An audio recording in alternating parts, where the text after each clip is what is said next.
Previously, on the Power to Rise.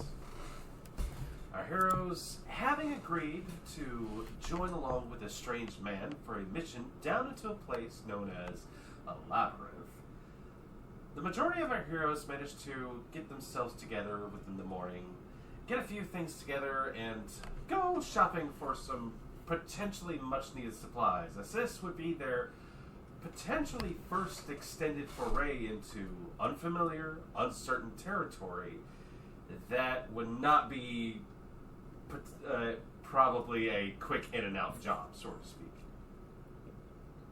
With supplies being gathered, a few familiar faces ran into, and good doing acknowledged by one of the local shopkeepers, our heroes managed to get together some things, headed back to the tavern, where two faces were still waiting for them. However, we're going to take a step back, if you folks don't mind. Just a little bit of time at the beginning of the morning. We're going to check in with someone. Sherry, how is your morning treating you? As you have woken up, it is the morning after the date of the grand opening for the Smirking Sphinx. You have, of course, been able to get some sleep for yourself. To describe the business, this is a kind of a 24/7 sort of tavern, so to speak. Thankfully, there are people coming for other shifts, that sort of thing, so you are able to get the rest you need. But knowing that you have something that you are intending to meet up for later in the day, is there anything in particular you have to get up to? Not that I can think of. She will cast light to make sure she's can still do that, because that one time still kind of has her a bit concerned. But I'm assuming she can cast it? There are potentially the times in the midst of your sleep you do wake up. A little bit of rowdy noise from downstairs. There is you create the light. You look around your room. Faint light coming in through the window. Potentially a curtain in the way, something along those lines. You see Buddy has gone into like a standby sort of state where he is just like on like a little surface, a little chair over on the side. Even Buddy needs to get his rest in. A little bit of light. You see his head kind of turn and tilt in your direction. Magic works. But morning comes. You awaken once again. Everything appears to be normal for whatever normal could be counted as for you. Fair. I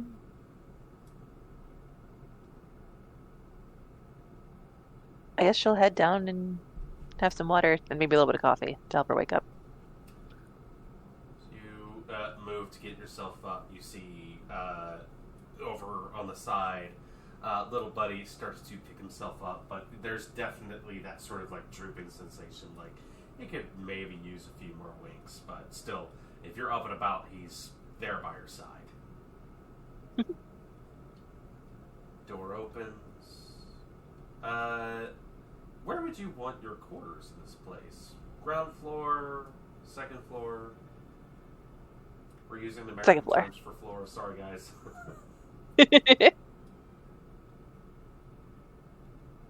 Make your way. Second floor if possible. Got it. Second floor. Actually, not that bad. You head your way down. Take a few steps. New stairs were installed recently, squeaking ever so lightly. You do hear the hubbub of still some business heading up downstairs. The aroma of coffee makes its way up to your nostrils. As you head your way down, you hear a few familiar voices. Ruffle is up and about having pleasant conversation with some folks. You hear the young goblin woman, Foamy, apparently chatting with a customer. And you hear the voice, before you see the figure, of a particularly and potentially strangely out of place orcish fellow that you would recognize from your previous job. As Regir Shade Splitter, it can be found leaning against the counter, having a polite conversation with Foamy. Flanking by his side, it doesn't take too long to notice this. There are also a couple of Undertown guards who apparently are writing something down in some notepads as they're listening in on this conversation. Not a eavesdropping sort of situation, but an open sort of Foamy is discussing something with them, but also carrying on business at the same time. Does Foamy seem worried or concerned, or is she just trying to pass along the information? It feels more like she is providing them information for something. As you do kind of make your way down the stairs, unless you're being super stealthy about this, she does take notice of you, gives you a little wave, and begins your order. She kind of has a feeling of what you want and just starts putting it together. You've expressed your particular taste before, and she starts whipping up your usual, even though it's been 3 days by this point. All the caffeine and sugar. Got it. Yeah.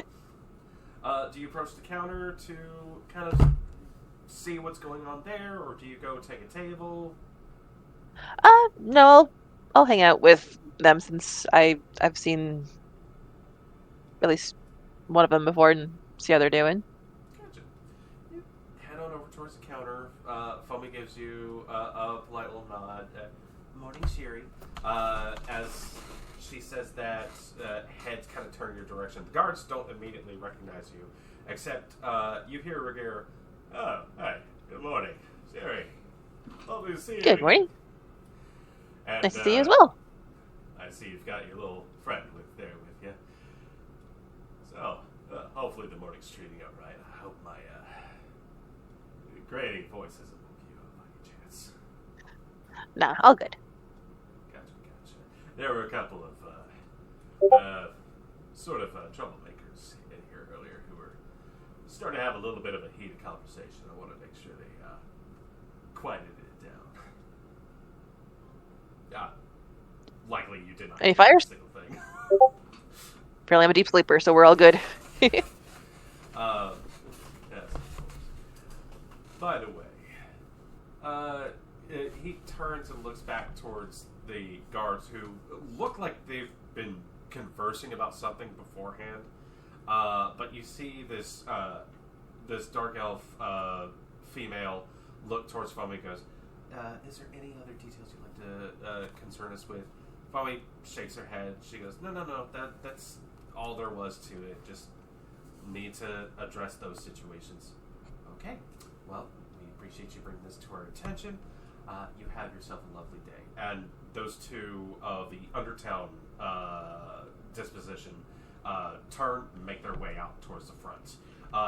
They cast a glance towards what looks to be a little booth table with some dwarves sitting around it who are just kind of surreptitiously drinking. But Regir turns back to you and goes, so, what have you and your band been up to these last couple days?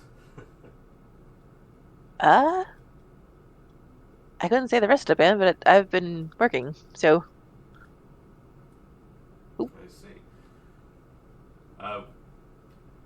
This is probably a bit forward for me. I guess I'm just a little curious. You working here or another place? Yeah. Oh, all right. Well, as long as you're not working with any sort of slippery folks, I guess there's not too much into that I need to read. Not that I know of. I don't think so. Unless I missed something, which is very possible. I can be a bit clumsy, so you never know.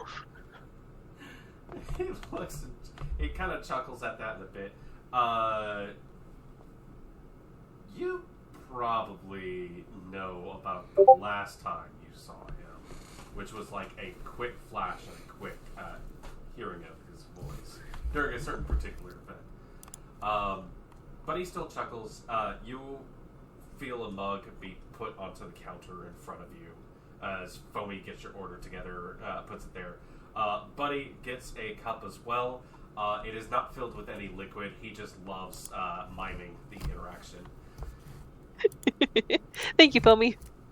You're welcome, Sherry. So you're not working today? Not today, no.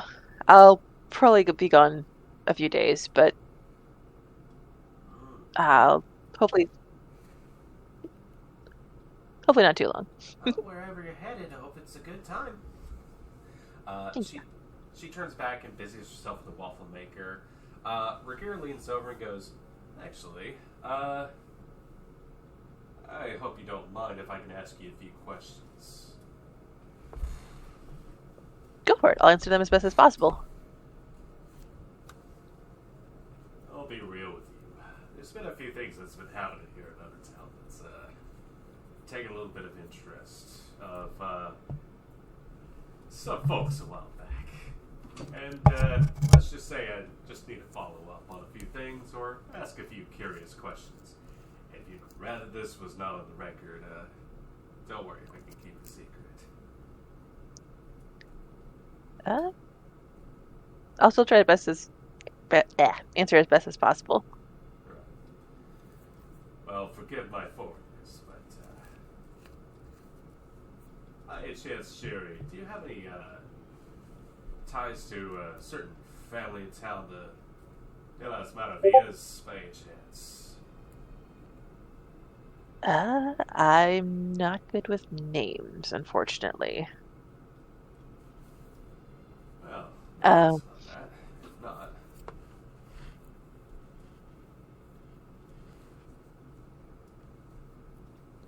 if you want to roll a learning on this, or if you want to like lie or any of those other sorts of deals. No, I feel bad because above game, I think that's it. I feel like that's probably Lola's last name, but I don't remember in all honesty because I don't remember last names. Is, definitely her last name. Okay. For the purposes of if Sherry can recall that information, you can give me a learning roll. Okay. I'm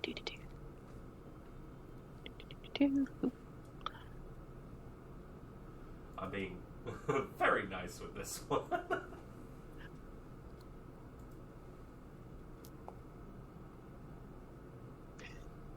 The name, it sounds familiar, but it's not along the lines of you could like pinpoint like where you've heard it or who it should be attributed to. You kind of have the benefit of just that lack of precise information that you can't really answer yes in a truthful way. So it's not as if you're attempting to deceive him. It's just along the lines of like you just don't have the certain information. So you can get by with this. And I am using my honesty flaw too, so it's like I'm trying to be honest, but it's like I don't know, like. Do you want to use your honesty flaw? Sure. Okay. I'd say you've heard of the name.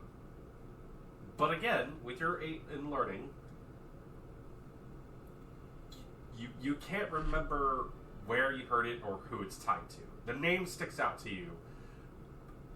But for some reason, like, you don't have further context than the name. Okay. I'll tell him, like, it sounds familiar, but I can't quite place it. I'm sorry. Did you have any further questions from there, or? Oh, well, if you're new in town, aren't you? I am, yes. Okay. Well, I've been around a few times, so it's nowhere. He's also new.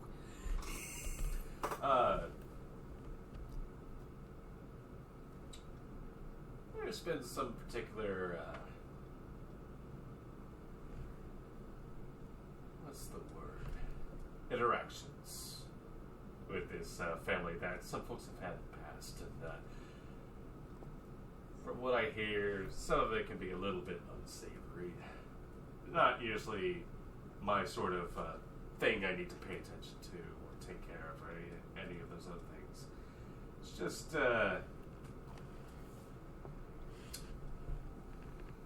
relations between our two cities have been a little familiar, at best. Well, we've heard this family has been having a little bit of their hands in some potentially troublesome business that involves our city as well.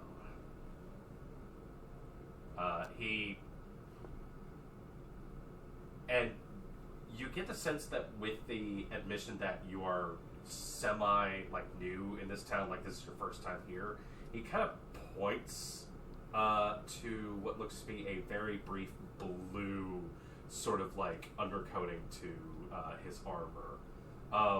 You can easily interpret this as he's definitely driving to the point that he is from Klinghold. Okay. Is there anything I could do to help, or? Well, to be honest, I don't want to drive a wedge in between yourself or any potential sort of interactions you may have with some of these folks. Just to, if you wouldn't mind, if we happen to run into each other again, maybe a little bit of information. I can try, sure. I'd rather you not put yourself in harm's way for this sort of information. It's just that there's a potential that they may be souring some relations, we'll say.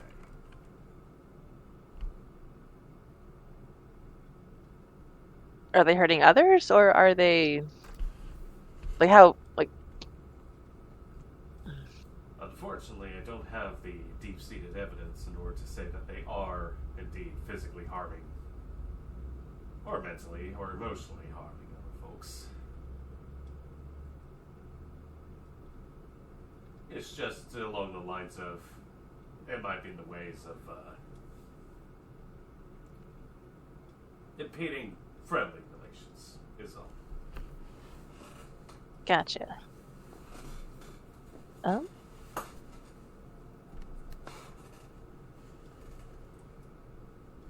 If I can help at all, I'll try. He looks at you, nods. And of course, any of your companions who might also know a little bit about this, if they wish to come on down and share a little bit of information, I'd be highly appreciative. But of course. Again, please don't put yourselves in harm's way for this.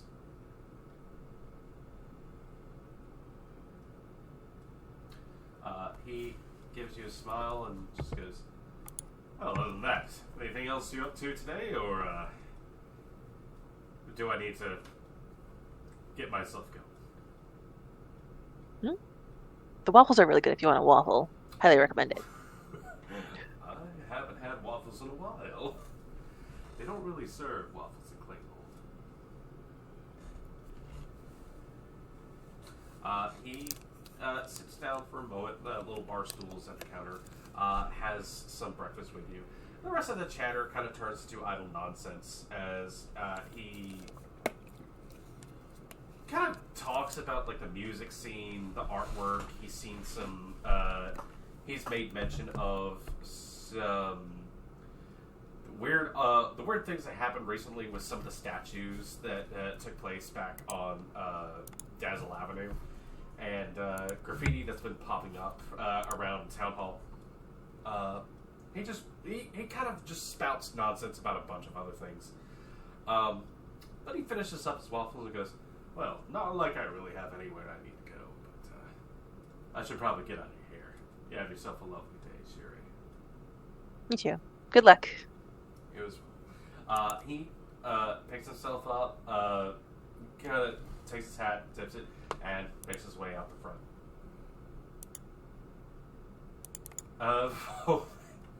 It's about this time.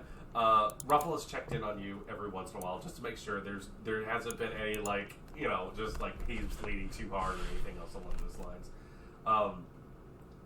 But as he makes his way out, Foamy kind of like casts a glance over towards you. Everything all right? Yeah. A little sleepy, but good. Okay. Why do you ask?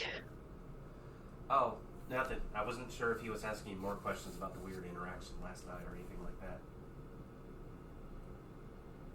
Did I sleep too long? What happened? Oh, no. Did you had a meeting with someone last night. Did you come back down, or did you... I don't quite remember. I'll give you this. If you want to roll a learning for me, I'll give you advantage on it to see if you can recall what she might be referring to.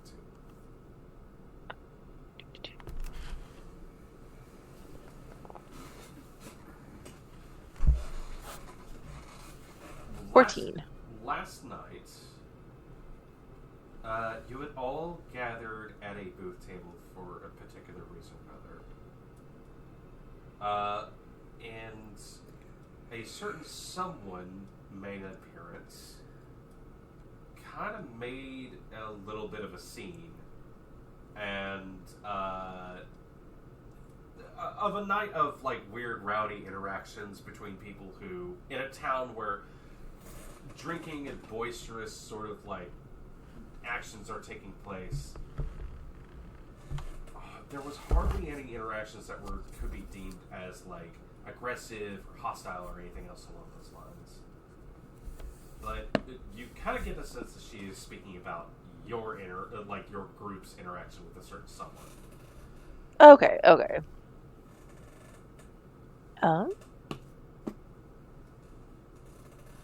Yeah, they had some questions about someone.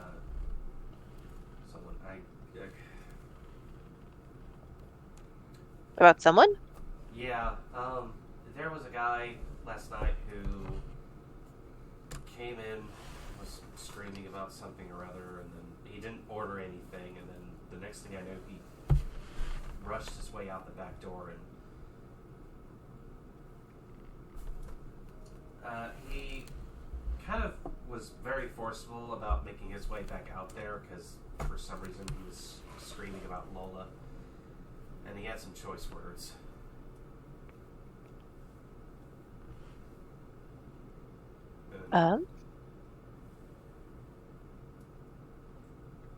That's concerning. I feel like I should check on Lola now. Has she been around recently, or did she say where she might be? No, I haven't seen her today yet. I know she's doing well. That guy was a real jackass. Yeah, I should probably check on her then. Yeah. It's just, I hope she doesn't get wrapped up in the whole investigation thing if she has nothing to do with this or anything like that. It's just, he said some certain remarks, and I said something, and I wasn't expecting that sort of response to it. But I just see some of the guards are taking things seriously. That's a good thing, yeah. Oh.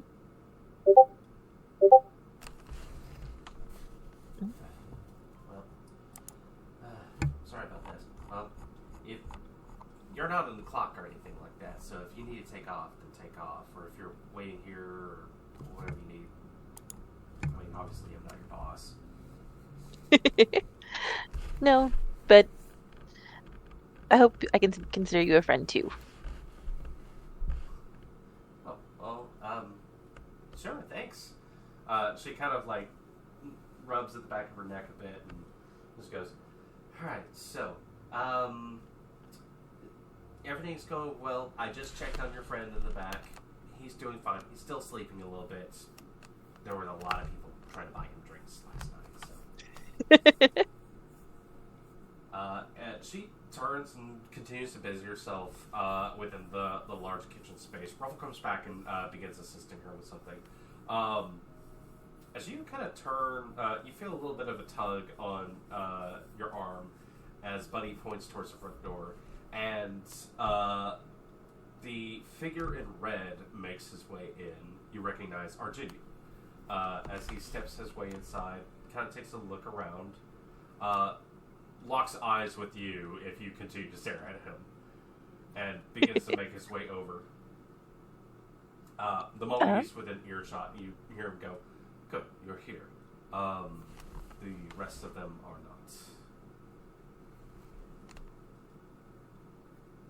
not." Perhaps they just stepped out for a moment.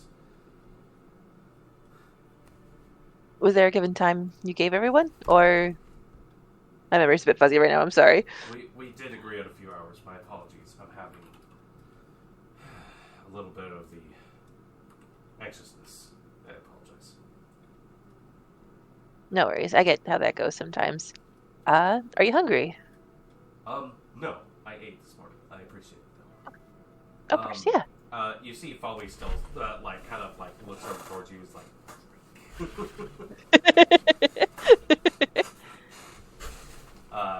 even without any prompting, she just kind of gets a pitcher of water and puts it onto the counter. Thank you. I've secured rations for the rest of the party. I did have to do some shopping for you, though, and he brings up a bundle that he had brought in with him, and he mentions there's a little bit more outside, but he puts a bag of containers on the front and unwraps it. It's some trail mix, plenty of it. I wasn't sure exactly how much you'll need, or if other people were going to try to have some, or if your strange fellow needed some as well. But there are what looks to be little bundles of kind of paper wrappings on it, everything like that. He opens one up for you just so you can take a look. And there's nuts and mosses and mushrooms and other sorts of things. He looks at you and goes, "I got a variety. I wasn't sure exactly which ones you'd like, but hopefully this will cover for you while we're down there." This is lovely. Thank you so much. I appreciate it. May have gotten a little too much. It says gesturing. It's much more than twigs. 7 packs in there. And you're sitting there going wait, if this is the vegetarian option, oh god, how much of the other stuff did he get? Your generosity is very much appreciated. Thank you so much. Yeah. But as he gives you a faint little smile, he looks as he kind of looks towards your arm for a brief moment and just goes, "That is some lovely artwork you have there. Is that indicative of anything, or?" I don't remember.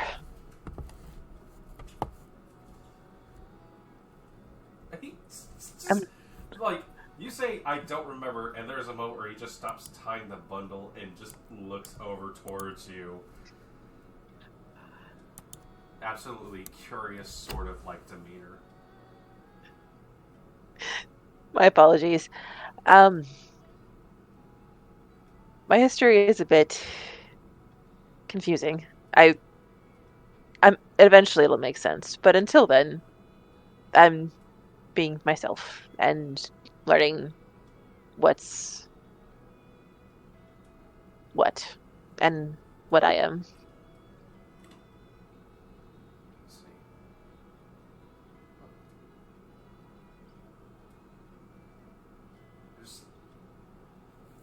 There's that moment of introspection where he's thinking about something, or just who knows what's going on in his mind. He looks towards you and goes, "Well, hopefully you'll be able to remember, or choose, perhaps." Thank you. He nods, begins tying up the bundle again. The doors swing open towards the front, usually indicative of a size of a group that's coming in. and you turn and see the rest of your friends make their entrance back into the smirking sphinx, jabbering on about something or other, bringing with them what looks to be a series of supplies and tools and potions and what have you, and just talking about something or other. I'm not sure what. So you put Good to see you all. How are you all? Hello. You Awesome. put the Have a gummy gloss worm. on- Ooh, Oh. They're I was fruit pressing flavored. the wrong button. Yeah, so we need to, Puddle said we need to get stuff to make sure we don't get scurvy. I'm not entirely sure what that is, but she said we need fruit. So, fruit flavored snack seems correct. I really like the gummy worms. There's just a mouthful of them. oh, Lola. I was told someone was rather scary coming after you. You're gonna have to be a tad bit more specific. Apparently, he was very rude and very obnoxious. That was her brother last night, right? Yes. From Ah, last night. Sagan, yeah. Oh, that was nothing. He's... Ugh. Why, what's up? Apparently, something happened. It was a mess. I just wanted to make sure you were okay. Oh, I'm fine. I got away. I stole his wallet, too. She kind of just pulls it out of her... I haven't actually used it. I kind of just took money out of it and threw it at the girls for Chewy, but I have as well. I have to give it back to him eventually. She puts it back away. Who was asking about the incident? Yeah. Was it a bunch of guys in suits? Because tell me the color of the suit. Maybe I can figure out what family he pissed off.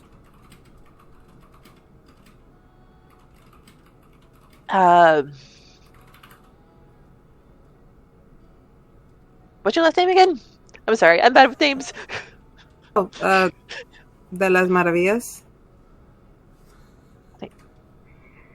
Okay, there was... Yeah, okay, so there was two people in one outfit trying to figure out something, and then the other guy that helped the child in front of Cougar's place was asking about that too, and... The claim-hold cop. Yes. Oh. Kestria just makes eye contact with Lola. Iria kind of gives her a side eye, too. What did they ask? Apparently they're not being... Apparently there's some kind of issues. I felt bad because I'm terrible with names, so I was trying to pay attention, but I'm also very confused because I'm like, wait, do I know this person? Yes, no, maybe. I crap. Take out the wallet. As she's doing that, I take out the wallet. I'm gonna snoop. You begin snooping through the wallets. Give me a perception or presence or logic. Your choice. I'll say that. Logic. Okay. They're all the same except for perception. Yeah. How many times have you stolen his wallet before? Like, would you know if there was something different going on That's with actually it? Uh, a fair question. And then, she steals it a lot. She just kind of takes it, but she always in the bag. Maybe you get advantage on spotting something weird in the wallet this time. Actually, I'm gonna ask you this, Lola. Does he get his wallet back every time you take it, or does he have to get a new one? No, he's only had to get... I'll say he's only had to get a new one like once or twice. She tends to give it back unless she loses it. Okay. He probably should invest in a wallet chain. He should. The idea has not happened Or- to these folks just yet. Or he should just open his eyes more. Like I don't know. Like I don't Or know. just try not being a dick.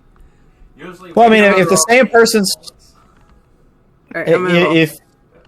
if my wallet was stolen by the There's the same thing. person more than once, I would be pretty suspicious around them every time. And we're back at twos, man.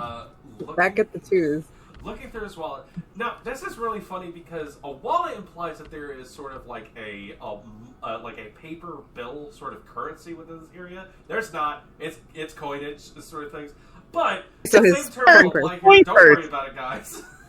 But you open it up. You're taking a look through. There's Unfortunately, your brother is not one of those types who would write down details and then stuff it into, like, his wallet or anything else along those lines. But you do happen to find a few other gold pieces that you hadn't lifted out of there just yet. If you wanted to, you could just leave it broke and then just toss it if you need to. I did not catch, like, the entire first bit of that message. I said, no, I'm going to give it back to him empty. We keep it till I see him again. And be like, thanks for the night out. Too. Yeah, absolutely. You take a look through, take the rest of the stuff out of there, just pocket the rest of the wallet. No grand schemes or anything in there, unfortunately. If he's in trouble with the cop, that is cause for concern. But if I tell my father, no. Like, did they say they were, like, urgently looking for him? Or, like, do I have a few days before I have to tell the boy to, I don't know, hide? Or father hides him. Hey, Lola. Actually, sure, go ahead and answer that. It might be safer to say something sooner rather than later. Maybe because I know my luck, but... way I can get a message to my friends. Like, I could leave something, give some, like, pay someone. Is there a random child who'd like to make a quick coin? There might be a random child who would like to make a quick coin. Is Scout around? You know what? Hold Scamp, on. sorry, Scamp. He should be, since he was inside the barrel of bread, right? Or what was it that Ed gave him? You... barrel of bread. What? You look over at the side and you see, there is... You do happen to find Scamp.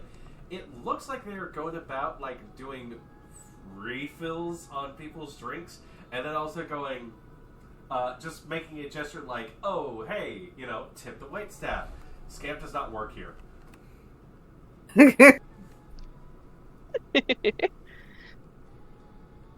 And I've heard his name, right? Lola's heard the name Scamp. Yes. Okay, because as far as you're aware, their name is Scamp. Okay. Scamp! You want to make 5 gold coins? Roll presents for me real quick, if you don't mind. How funny do I make this? Hilarious. Presents?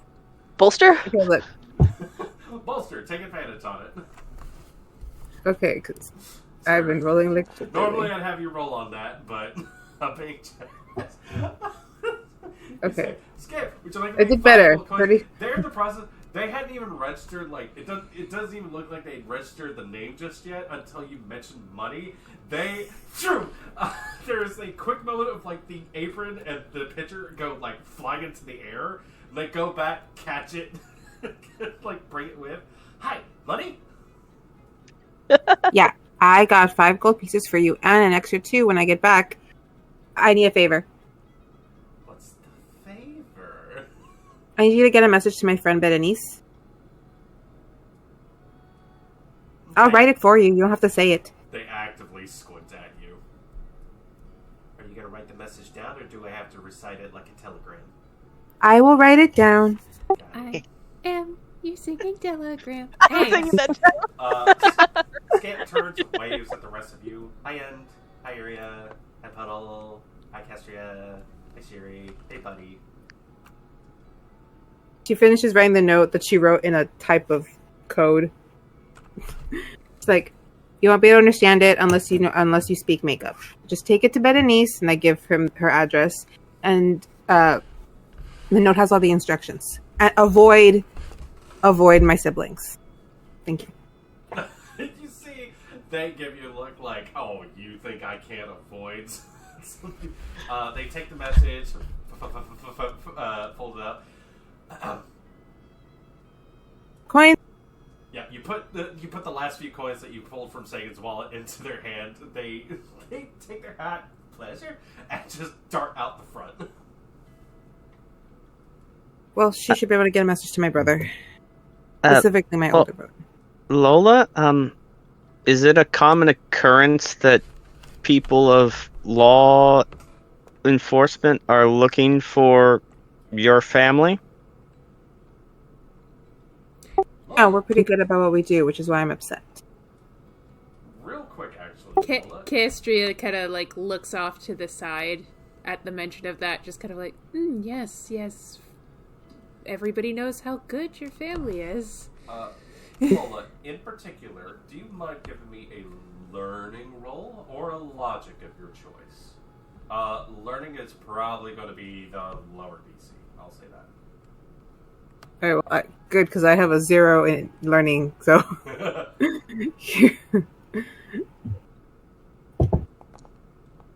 That's a 4.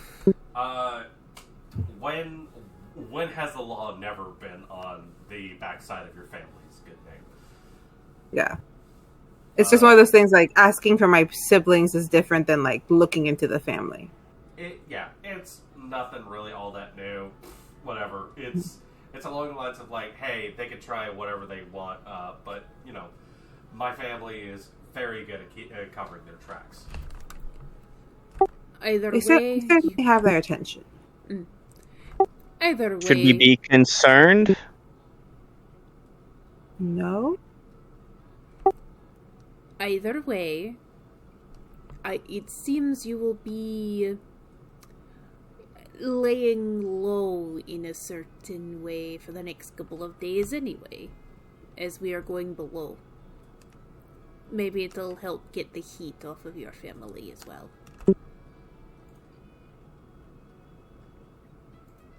Can go either way. But it's also his problem. If he's doing something stupid, that's his business. But the message got sent, he'll be warned, and I get to keep my cover.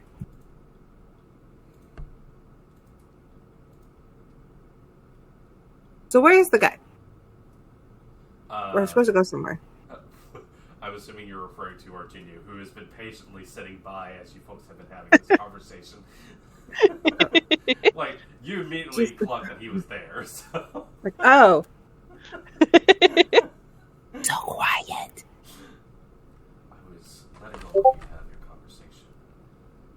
Well... You should announce your presence more. Sometimes people can be really loud. Like, I'm really loud and I talk a lot. So I sometimes don't notice everyone in the room because a lot of the attention's on me anyway. But just announce, because I will miss. Maybe he's laying low. We are sorry to keep you waiting. Mr. Argenio? Simply Argenio will be fine. Sorry to keep you waiting, Argenio. We have done all of our preparations. I believe we are available to go, if you wish. Splendid. I've managed to gather some... Help, my brain is melting and I forgot what the word is. Rations? Thank you. God. Oh, I have brought some as well. I talked to my friend with the barbecue stand, and I had him collect all his leftover bones for Buddy. Thank you very much. Buddy's eye sockets go straight to heart symbols as he stands up and immediately starts doing like a gimme little Remember, like, it has to last you for a little while, so there you go. Pace yourself. If we find more, I will get you more, but just in case. Sure, Ration. roll persuasion with advantage, please. He's gonna eat him before we leave the building. It's like having all your popcorn before the movie starts, sort of situation. Oh, okay. Okay. You say pace yourself. He was in the process of like, you see, he pulls the bag up, opens the thing, ribs have begun pouring into his mouth. You say pace yourself, and there's this. Close the smell. You see like the little eye sockets move back and forth. Like he's like, I should probably save some of this. The ribs reverse momentum, go back into the bag. He just ties it up and just goes. I will tell You'll let them later. you enjoyed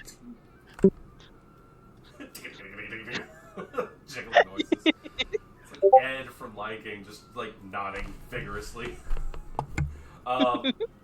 He puts that somewhere. Artino looks towards the rest of you, and for those of you who actually do eat other sorts, I have plenty of proteins available. So, he basically steps out towards the front of the establishment. Those of you who follow, he gestures over. There is like what looks to be two large, like travel backpack size, like things of just from the inside, very carefully cured, packaged meats of different sorts. Like I will big have to hunks. pace myself as well. As I mentioned to Siri, I wasn't sure how long we'd be down there, so I made sure to get as much as we needed for, hopefully, everyone else. But like, looking between snacks and what Artinu has brought, which was like, might be a little overkill, everything else along those lines, it looks like you guys are good to go. Unless anybody has any final business they need to take care of here in Undertown, y'all might be ready to get out of here. I do want to say Before goodbye we to the leave Sphinx. I'll let Suri go first. I just want to say goodbye to the Sphinx. I don't know if they're asleep or not, but just so they know that we'll be gone a little while, and they know, Oh, or at least leave a note. yeah, absolutely. If you need to pop in and check on your friend, he's behind Sir Esper, of course. Okay. We'll jump back. You're able. Sir Esper allows you entrance into the sanctum. You see the Sphinx has begun waking himself up and is in the process of grooming. Looks towards you. I assume you're all are headed out. We are. Please be safe. You as well. And if you hear of any good riddles up there, just let me know. Knock knock. Roll presence for me. Okay. Again, I apologize. I'm just wanting to know if he knows what a knock-knock joke is. Okay. He narrows his eyes. Who's there? Banana. Banana. Knock knock. Who's there? Banana. Banana who? Knock knock. Where is this going, Shiri? Aren't you glad I didn't say banana? I've ruined it. I apologize. It's will be okay.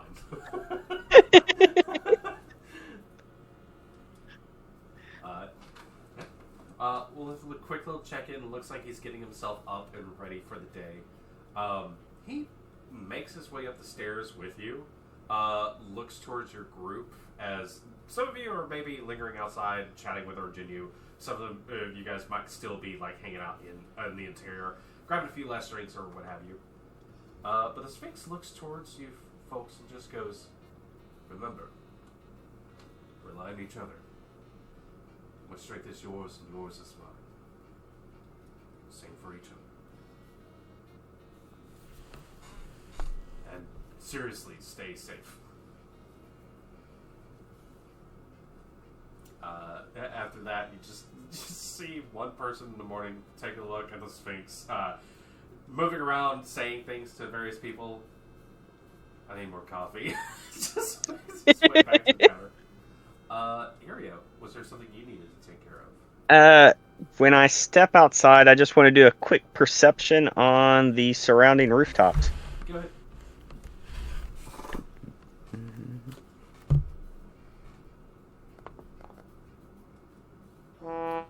Nope. Oh Nope. no! It's Oh, really no. bright outside.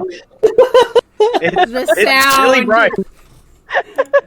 It is really bright outside for an entirely cavernous sort of city Yeah. that does not ever see actual sunlight. Looking around. Yep. I don't see shit. No, like there could be someone watching. There might not be. It's hard to tell. Yeah. Bloody Looking at the ground.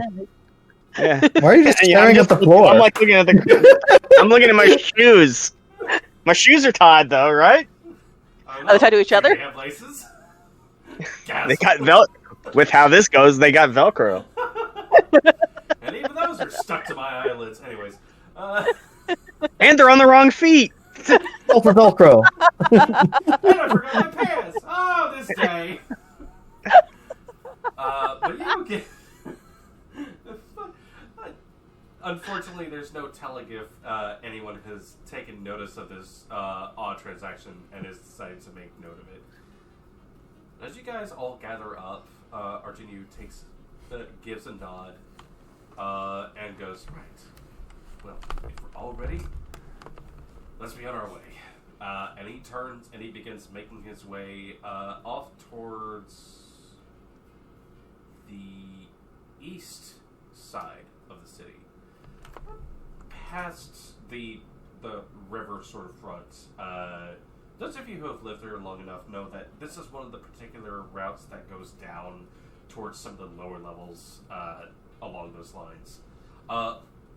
Those of you who are not in the knowledge of this, Undertown is not just one big massive city and then that's it. There actually are under layers where other sorts of like various things happen. Obviously there's the sort of like there is infrastructure in between these places in order to take care of like, oh, in case it ever rains super heavily outside, flooding could be an issue. Muse is taking care of that at some point or another. Farming levels, yada yada, the sort of thing that takes place down there. Most of the life happens up here, however. But after a little bit of time, you see that there's a bit of signage that begins to pop up every here and there, especially heading towards one of these transitive tunnels. You see that there is a sign that has been left behind in plain sort of print. Just says entry will be denied if applying. Please contact at Muse headquarters. With a big stamp over it that basically says no payment promised. But as he leads you past that, there is those of you who have been down here earlier see as this tunnel starts to descend, there is an offshoot sort of structure that leads down a little bit further. Again, a sign kind of like agents, please proceed this way. Muse restricted access at this point. He makes his way down there. You see a couple of folks who've been kind of idly standing at the crossroads. Sort of a gentleman who doesn't really kind of like move up to stop you or anything like that. It's just in like finer sort of like utilitarian outfit. Just kind of gives you all a nod. Like there's like a moment like where it looks like he recognizes Arjunu in some way, and just kind of like gestures down the path. Chad, do you have your hand up? No, I was Okay. doing spray. No worries. A little bit of time passes.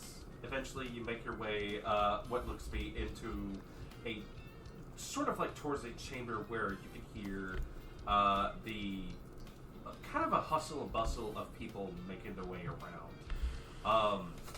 You see what looks to be like clerks and researchers and a couple of like just like a rent-a-cop sort of version of guards down here as people are making their way about.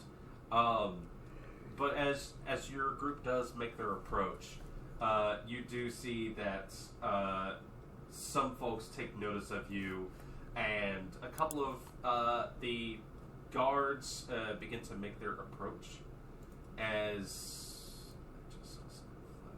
well as like what looks to be someone with clipboard in the hand. Amy, you have your hand up.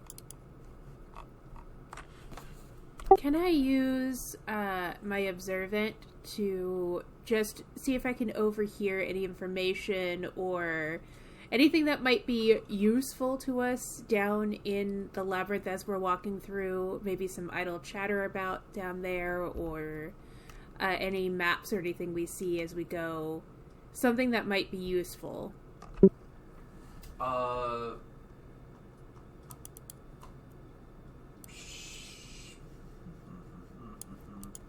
you are making your approach, it's not as if you're not really passing a lot of people who would be making their way back and forth.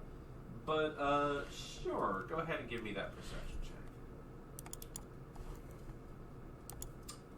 And you have your hand up. Yeah, wasn't my friend gonna meet me here with the map?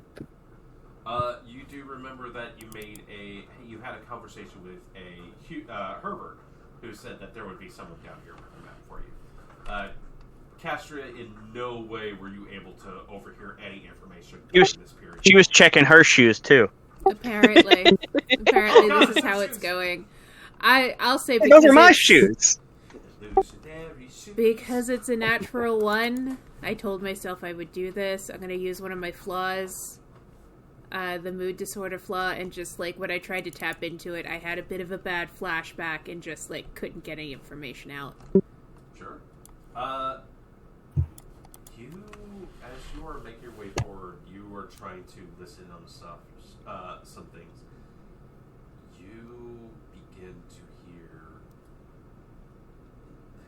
You believe you are hearing the voices of the people ahead of you, but as you kind of begin to like try to listen on it, you hear voices that begin to get more desperate, more anxious, some determination, but then you begin to hear screams and shouts and yells and anguish of people in dire situations, and it starts to overwhelm you a bit as it feels like your viewpoint is starting to get pulled ahead of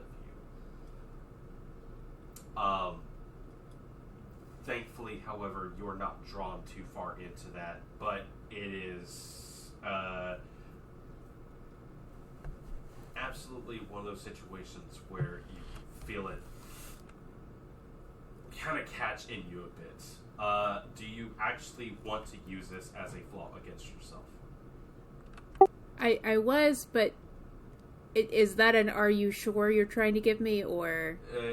No, it is up to you if you'd like to. Yeah. Okay. I kind of made a deal with myself that I'd do it when I rolled ones. In that case, we're going to do a second verse, same as the first. You were inflicted with demoralized. God damn it. Until Okay. I give you a chance to roll a resist for it. Alright. There is something in this area that is overriding your senses. Your danger signals are kicking up a little too hard.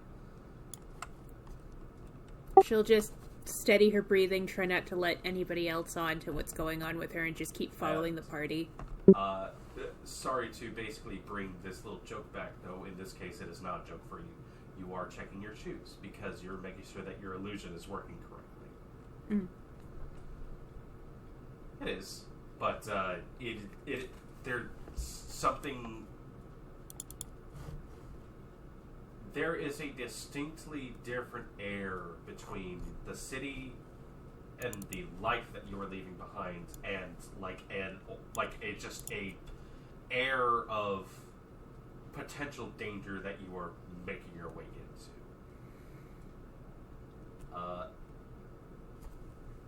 And Dior asked me about your friend. Sorry, I was just making sure.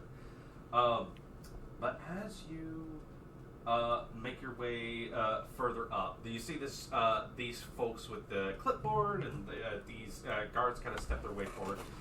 Beyond them, you see these figures, what looks to be like these large, sort of like stuffy looking, like full body suits with opaque sort of mask situation. Shimmers with a little bit of like the lights that they have set up around the area, swift roll, everything else along those lines. You see the young woman who looks to be just human in some way, glasses, little flat cap and everything like that. Just goes, "Oh, hello, good, what time? Afternoon. Good afternoon, everyone. I take it you're all here, signed up for." She gestures over and, like, it looks like she recognizes Argenio. "Yes, I was here before. As I said, I was gathering myself an escort, and these are the ones who are here with me." She looks between all of you guys. Go ahead and give me a presence roll from the team if you guys don't mind. May it Does my disadvantage? extraordinary presence add anything? Yeah, add an advantage to that if you'd like. Yeah. Nice. Makes up for that.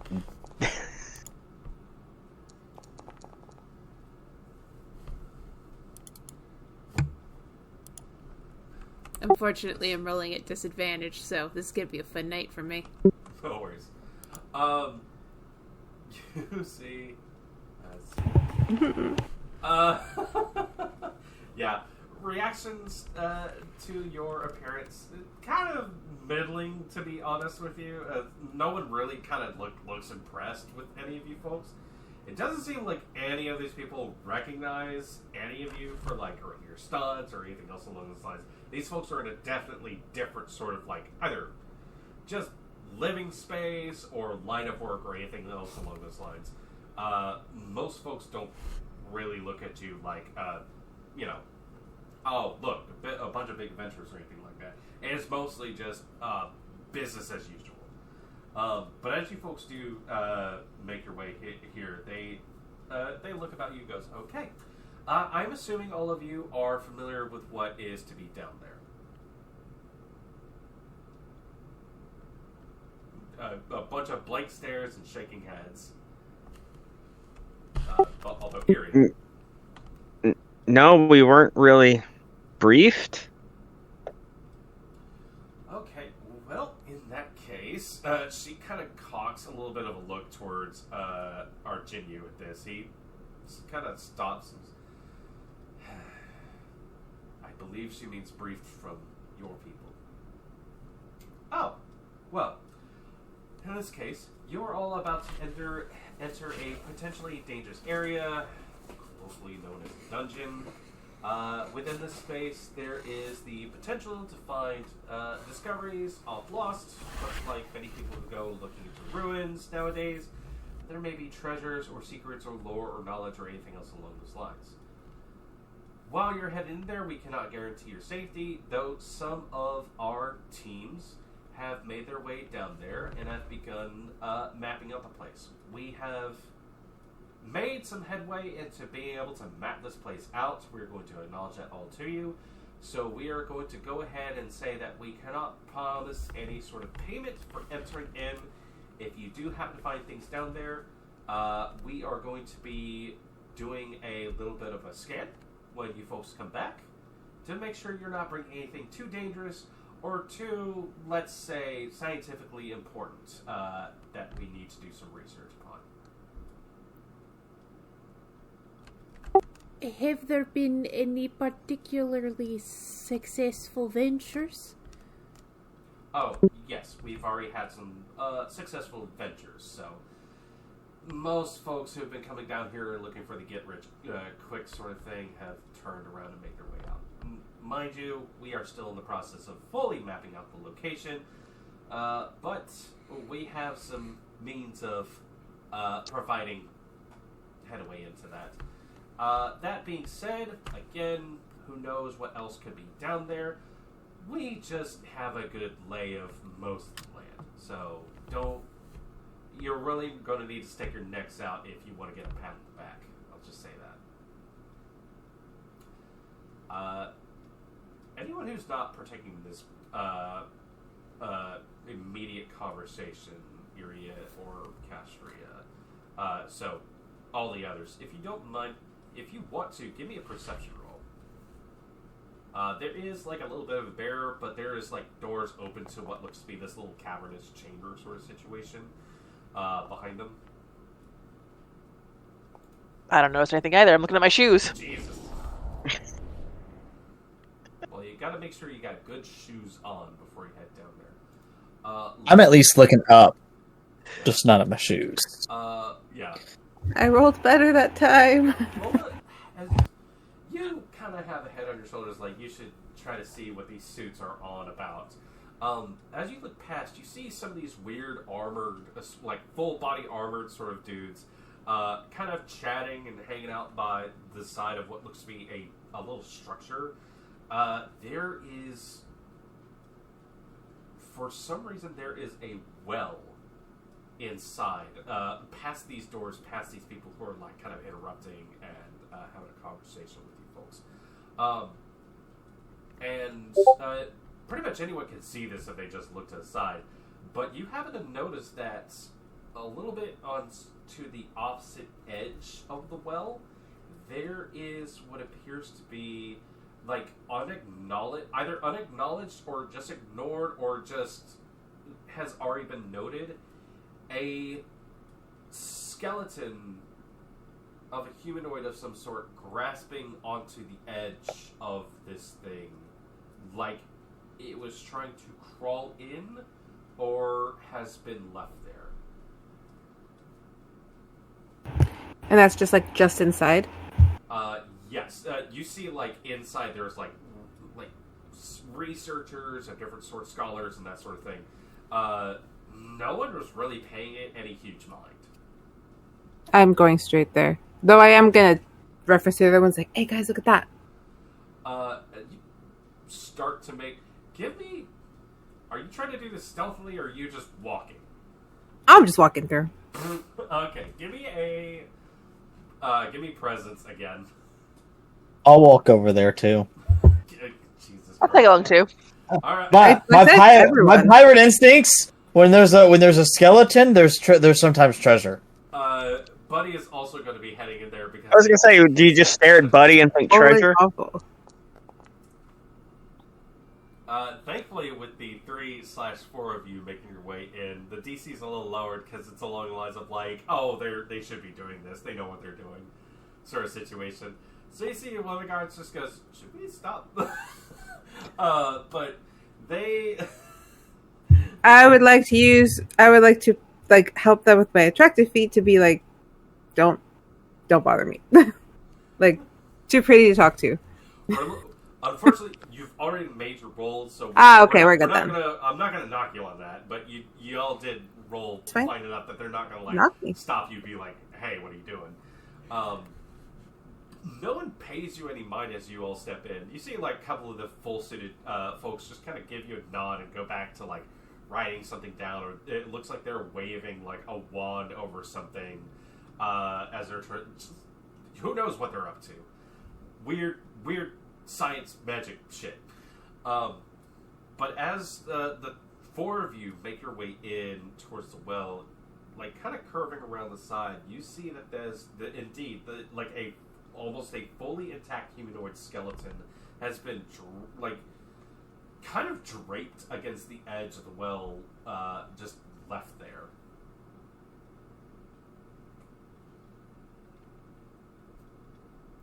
So do you think he died thirsty? Maybe that's why I was trying to get into the well. I'm gonna look into the well, just like full lean over. I was peeking into. Is this like a wishing well? I'm going fully naive here, not understanding that there's potentially a threat. I'm just. Can I make sure to grab the back of Puddle's shirt and just kind of like hold her, not pull her back, just like hold. That is a very smart maneuver. I'm not going to have you guys roll on this sort of thing because there's a couple of other obvious things as you start to like get visual details on this a little bit better. There is what appears to be a large structure. Those of you who have seen wells before, you know there's that whole pulley system for like a bucket or a rope or something like that.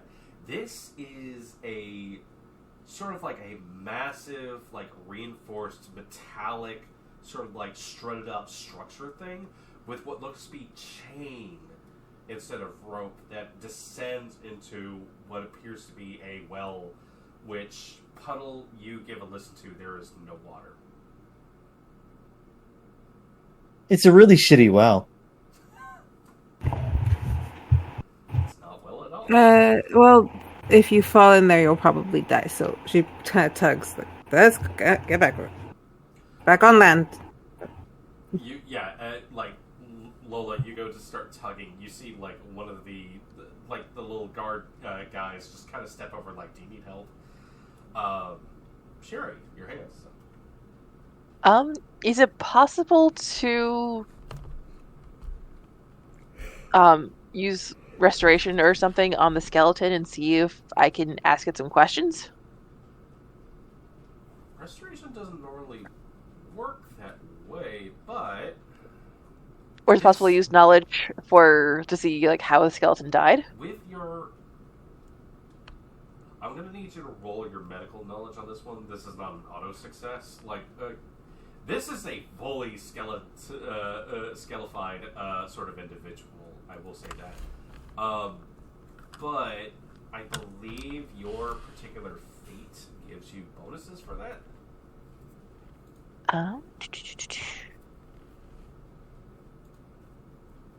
Let's see here. I believe it's the knowledge one. Yeah. You gain advantage 1 on the roll for this. Okay. And then logic? Learning, please. Okay. You are trained enough in this sort of scenarios that you'll be able to glean some information. With a 21, looking at the skeleton, this skeleton, I'm trying to think of how to describe this. This is a good roll. This skeleton is what essentially looks like a very pristine skeleton, to the point where it looks like this person was living a very well, perfect, and healthy life up until a few minutes ago when they just got everything but boned. Minutes? Like the way the skeleton is, yes, it looks like this person was alive up until like a few minutes ago. It's possible they may have just died the instant before you looked at them. These bones are immaculate. And Buddy is hungry.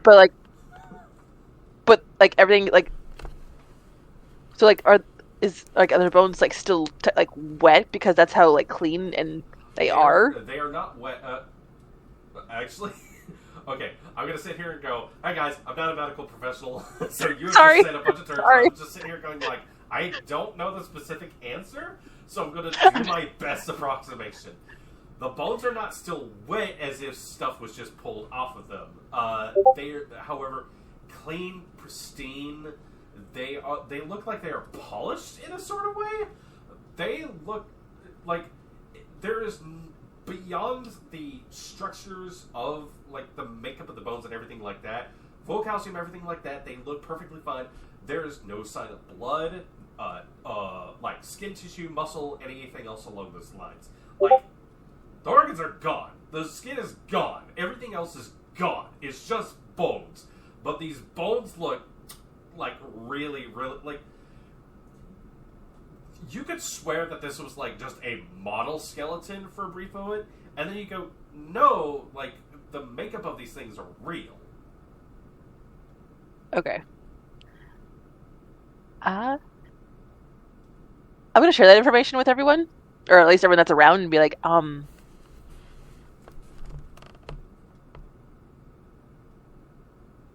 because, like, yeah, it's like. Can I roll to see if there's like a pile or puddle of flesh nearby? Like, it's easy enough to look around. No, there is no sign of no. So this man didn't just like melt into pristine bone. You look for like an explanation or something like that. You see one of the guys in the suits goes, "Oh yeah, that guy's been here forever." He gestures plainly to the skeleton with like a pencil. Is that one of the scholars, or? Yeah, one of the guys in like the full suits. It's a little muffled. Can I touch him? If you want. I'm not sure if it's dangerous or anything like that, so good luck. I'm gonna hand on skull. Just, well, not gonna move it. Just gonna hand on there. It moves. It's fine. You don't feel any curse seeping into your bones just yet. Yet. This is one of the few. This is one of the few non-evil skeletons. This one passes. Above game, I could do a reading, but I'm not in the room. I'm still having conversation. You see Above game, when he said, I want to touch him, I'm like, the skeleton or the guy talking about the skeleton? You see, like, one of the scholars, like, across the room, looks and is like, and starts, like, looks like they're getting a little bit of a bee in their butt, like, oh, they want to say something about you guys, please don't tamper with that thing, or something else along those lines, just in case. Remove my hand. It's not falling apart. Like, there's some weird sort of, like, ties into it or something along those lines. Anna, you probably know better about the human body than I do, but the skeleton is keeping itself together through some unseen force. Like, I'm sure joints have more to them than just the bones. There's, like, cartilage and sinews and other sorts of things. But it is one whole piece, so to speak. Who knows what sort of logic this thing is supposed to be following. Also, Buddy is holding himself back very well. Lola, you have your hand up. While all that's happening, I feel like we'll kind of step back towards where End is. Like, I've never wanted to touch bone or skeletons of any kind. What about you? Prado seems really into it.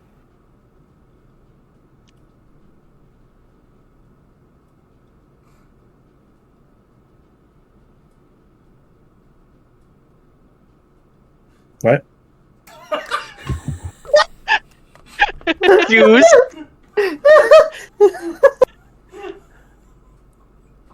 I guess never mind. Where are the others? I doubt we're I'm here. sorry. And as you've been kind of like taking in information about that, at some point you see someone like makes a little bit of like eye contact with you, like kind of a bigger sort of like someone with pointed ears, elven sort of guy that looks over towards you and gives a little bit of hand wave. They look towards the table, and looks back towards you, points, and just gives you like a come here signal. Ed would just turn to Lola and be like, "Oh, excuse me, I think my friend just got here," and then I'll just head over there. You make your way over. You went. Yeah, she'll be me. Okay, cool. I think Hubert mentioned it. Yeah, Herbert. Yeah, you probably know Herbert. They sent a message along saying keep an eye out for, smokes or some sort. Hey, here you go. They pass you. They scribble some stuff down. I am going to need you to sign here, if you don't mind. And they gesture towards some papers on a clipboard. Okay. I believe it's the usual kind of stuff, or Yeah. you just say.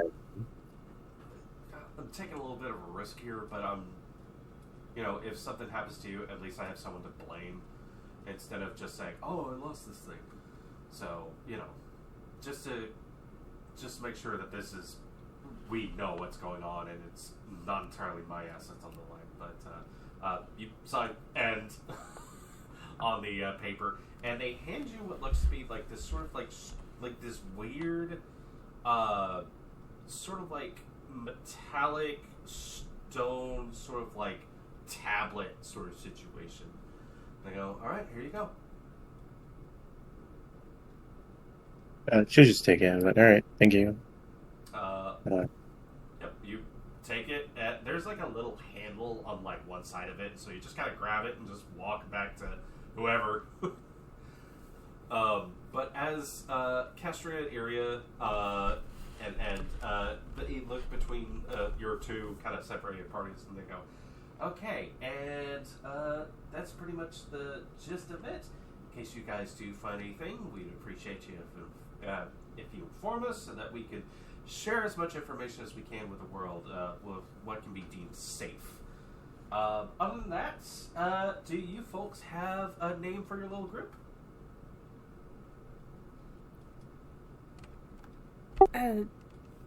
She looks at Iria. I've got nothing. That's not something we have fully discussed yet. Is it a requirement? Oh, no. It's just a designation we can use in case we need to come find you or anything else along those lines.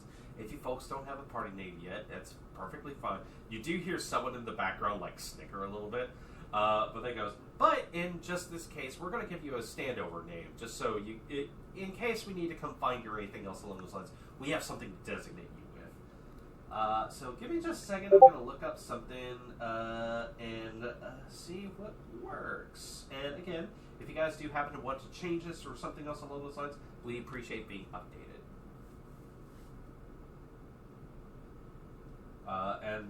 You see she turns and goes towards what looks to be another clipboard, like a registry of some sort. Gives you guys a few seconds to speak amongst yourselves. I raised my hand.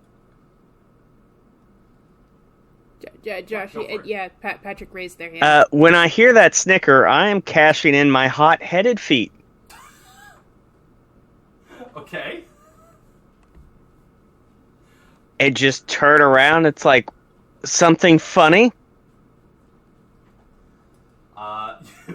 You turn. Look. Hang on. As I turn, I see them poking a skeleton, and I don't think about that. I'm just looking at the person that laughed. Yeah. Highs or lows? Hi. You turn and look, and it's what looks to be like a gnomish or halfling sort of figure, who has one of those kind of full body suits as well, but the head thing for some reason has been pulled off and kind of hanging at their back. They look at you and goes, "What?" Something was funny. Folks are green. That's all. Don't worry about it.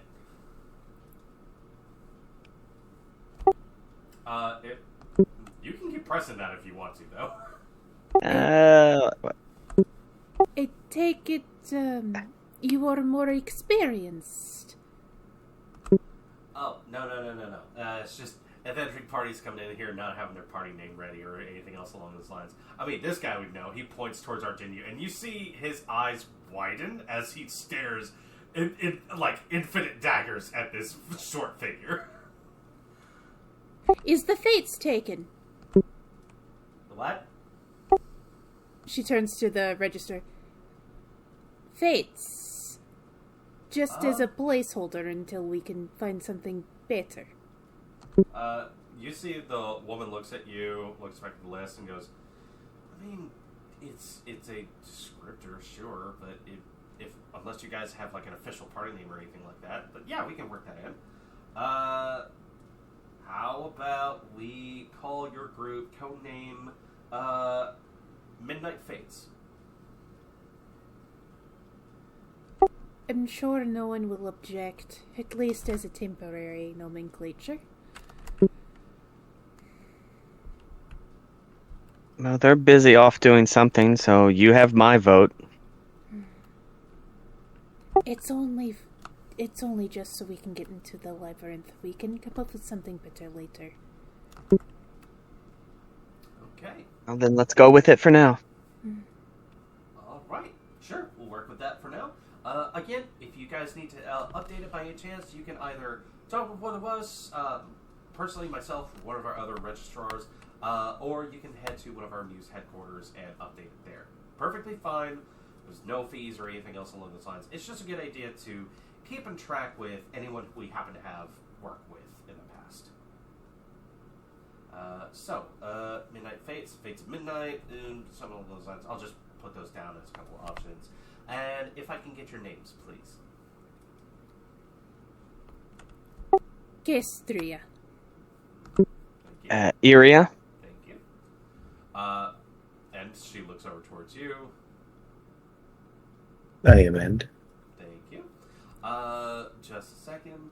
She heads over towards the well where the other three are. At this point, you see a couple of the guards like wave the rest of you in.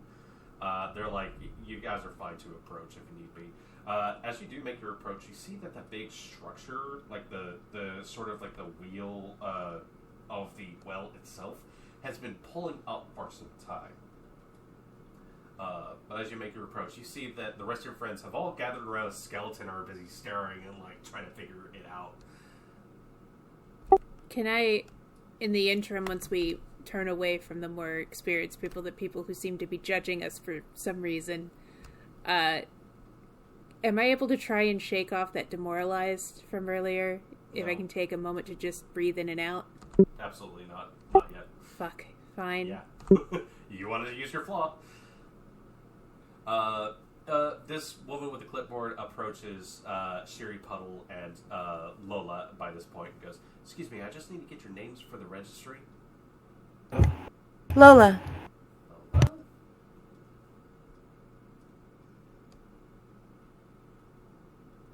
They call me Sherry. Her last name? Okay. Sherry? Oh, huh? What? What's Your going name, on? silly goose. Oh, it's Puddle. It's Puddle. Okay. Or Aqua. Captain Puddle. Aquamarine. Puddle. You say like you start to say cut, and then she goes, "Okay, Puddle," and then you say, "Oh, she goes, okay," like writes that down. Like there's a comma in there. Puddle, Aquamarine. Puddle, That's my name. Aquamarine. I'm curious Or what is my Lola's fa- going to say, because I don't think Lola's going to put her real name down. He did. You I just said did? Lola. Oh. It's not her last name, though. Just Lola. Yeah, I heard just Lola, so that's just what she's writing down. It doesn't look like she's too bothered with like last names or anything like that. She is just straight up stenographer, just writing down what you folks say to her. And she looks down, and your name, sir? At Buddy, who just looks at her like, I don't know. This is my companion, Buddy. Evil. Okay. He's not evil. Buddy evil. As she's writing this stuff down, you see her eyes flick up as she like takes in a Buddy and then looks over towards the other like the inhabitant of this place and goes, "I see you've met our resident here." I'm curious about that. I was told that the skeleton's been over there for a while now. Yes, he's been here ever since we've discovered the chamber. How long ago was that? Give or take a few weeks.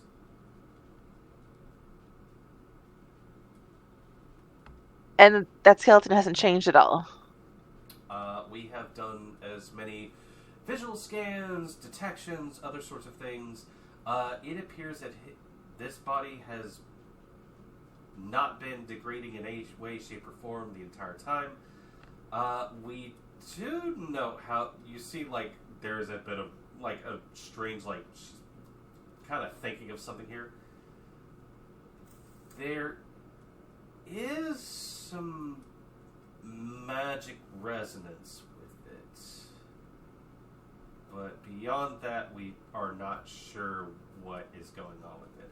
And you see her eyes kind of like look towards Buddy as she mentions this stuff. Who has every once in a while been like trying to sneak a bite off of this thing, although hasn't been able to make full contact yet. Buddy, I understand I understand, but please no. She has no idea what you're trying to do here. She looks and goes, well, in any case, we've tried removing it just to see if we could give it a further study. It seems very much unwilling to part from the well. So, This may be unorthodox, and I admit I am not necessarily at my best at the moment, but I could try to do a reading on the bones. If you would like. by all means, go for it. bolster. Sure. I'm gonna need it because that's the only way I'm gonna roll evenly. I'll pat Sherry on the shoulder as a thank you and kneel down next to the bones at a respectful, like, not invasive of the bones, and just put one hand on my tarot deck and one hand on, like, an ankle bone, and try and do a precog on the bones and how they ended up here. Well, precognition is not. Let's see here. Give me just a second, guys. Or whatever my skill where I see the future, whatever you would call that. Mostly, it usually is future, but it precognition. You can ask a single question about a particular event, decision, person, place, etc. I will say, if you want to use that on, like, say, this general area right here, you, by all means, you're free to do so. This would be like your 1 per week sort of situation. It's curious. For this very particular location. I'll give you that. But yeah, you look. You get Wait, I thought precognition was my main thing. You're telling me I can only do my main thing once? No. I'm saying that you could use your precognition on this general sort of location. Like this very specific room that you're in. You could do it once per week on this thing. You could do it once per week on other stuff as well. It's just this immediate place that you're in. You can only do a precognition at this level once per week. You can do this same thing on other subjects throughout the week. You're fine. Okay. I was about to say. A good question. I'm only going to try to read something once, and then whatever information is whatever I get, because if you try and read the same thing over and over again, that's crazy. Yeah, pretty much. Okay, so I guess I'll roll for it since I am demoralized. I don't think it would automatically work like it normally does. You have boon focus on this, so it does work. Okay. You don't have to worry about that. It does take you a moment to work your magic. You see that she goes and carries on a conversation with some other folks during this time. But you do have to ask a question about this particular subject. It could be about the skeleton, the location, that sort of thing. I want to know the skeleton.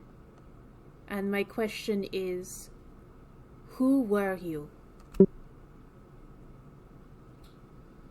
Okay, just a second. Because if I know who he is, maybe I can figure out why he was here and why he died the way he did. Step 1, identify the victim. He ran into the evil meat wizard who stole his flesh. It's just a Halloween decoration. It's not a real skeleton. Your mind, this is not a very deep secret, so I'm not going to pull you to the other channel. Your mind flashes to a point. There is light in this place. Not bright, but enough to see. You're not in the cave. You're in a building of some sort. The details are fuzzy about that. But you see a man, a human man, who, looking about as what looks to be a sort of a strange panicked situation. They gesture for people to leave. Shadows flit their way out of this location. They turn. There's no armor on this person or anything else along those lines. They look like a run-of-the-mill sort of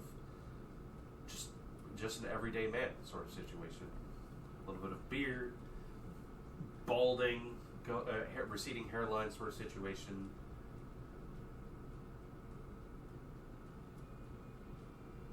You get the sense that they look about this place with despair and pride, look towards the window as the sunlight outside fills with shade and then the glare of fire. The window shatters, and he is, for most intentions, destroyed in this moment. As he goes, and in his last moments, clings onto the side of this, something compels him in some way. You see he takes what looks to be a sword that was by his side and stands up and begins attempting to carve something into the well. Is the thing he was trying to carve still visible? You see it as plain as day as you look back at this. You see he gets about 3 letters in. Y-A-W in common.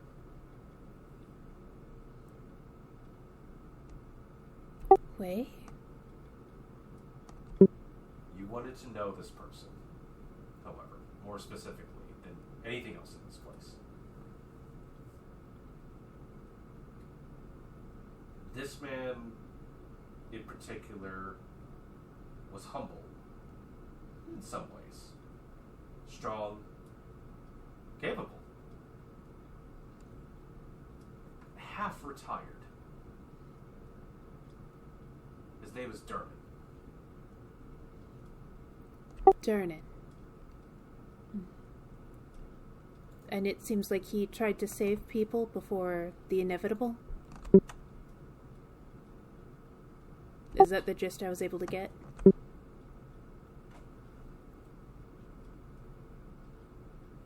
Less like he was intent on saving people, more like telling them to get out of there. But mostly you see someone who was unsure if he should leave everything behind. A captain that went down with his ship, kind of? Kind of. I wonder what he was trying to write. As you come back out of your reverie, you look, and along the side of where his hands were, there are still the lines that he etched into it, cracked a little bit into the stone of the well.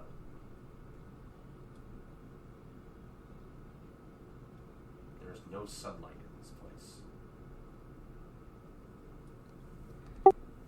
I'll look at whoever the closest is and wait for one of the researchers to come over, and I will tell them what I saw. That this used to be, at some point, this room, this well, was above ground, not below, because I saw sunlight. And that this man died from what looked like a great elemental ball of either light or fire. And that in his last moments he put those letters W-A-Y into the well. And his name was Dernan. You see this, the person who's been doing the registry sort of business, you go to call over another scholar, you see this person go, I don't have anything to write with.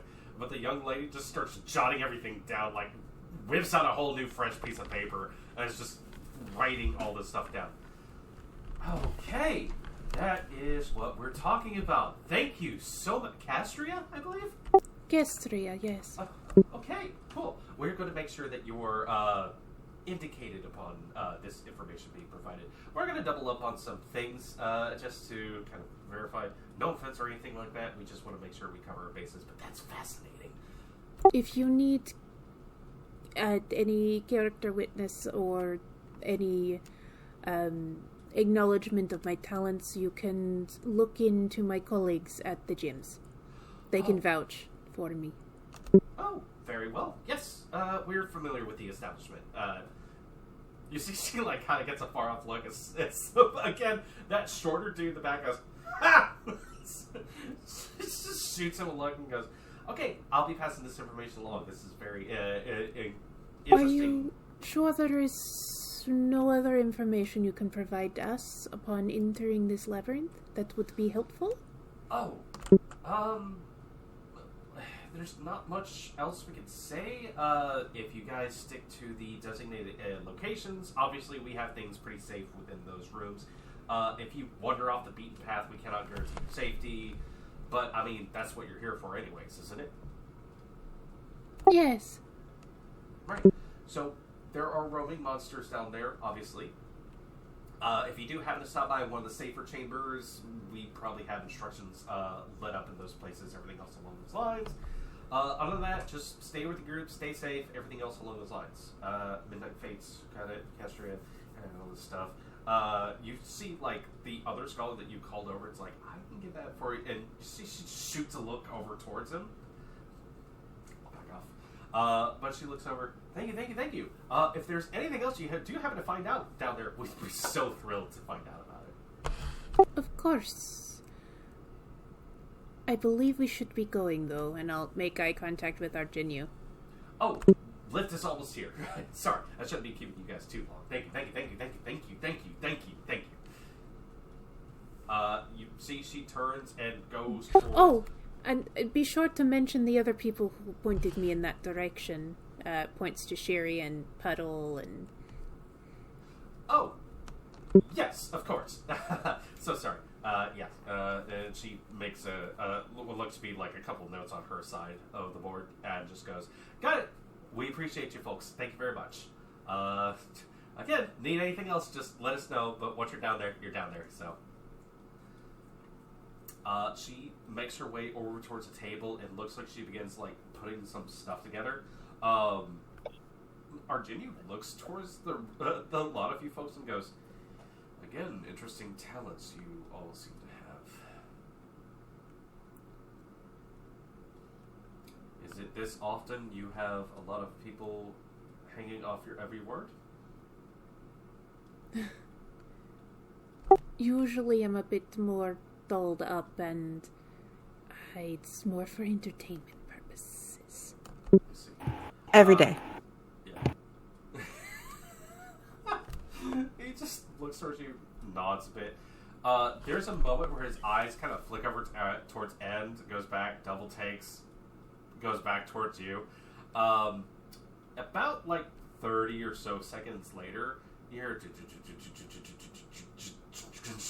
as a number of heads, then shoulders, then torsos of what looks to be a smattering of individuals arrives on a large platform that dominates the interior of this well, that kind of makes touches with like what looks to be like a little interior, sort of like a dock level, I guess you could say, grading sort of situation. When that happens, a number of folks who look like they're from the Muse organization steps over the well, goes and does, starts joining up with some other folks. You see some people in suits go towards like this little barriered off little location, and just aside from them, a number of oddly dressed and disparate looking different people who kind of look shell-shocked as they come up. One of them is leaning onto the shoulder of another guy as they just all kind of like step over the well. You see some of the attendants of this place, the full suit of people, kind of like stop them for a bit and gesture off towards one of the other sort of barriered off locations and go, we're going to do a quick scan. Please come this way. But as it happens, you see one of the guards just kind of looks over towards you folks and goes, all right, just give us a few seconds. We're going to make sure lift is clear, everything else along the lines, so you guys are good to go.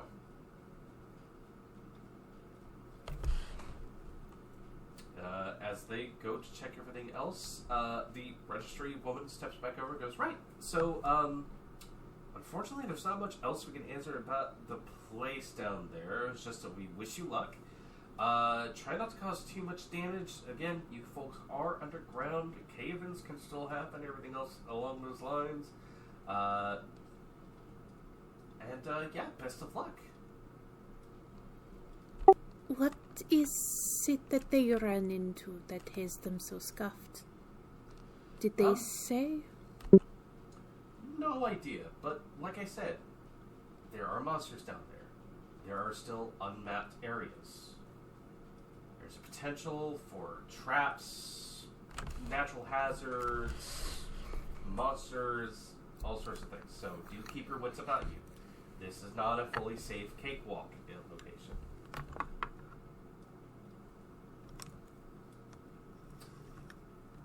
Sure, you have your hand up. We're still underground, correct? Like it's still Undertown's roof, correct? You are in a separate sort of like little cave situation. You do not see the night sky from here.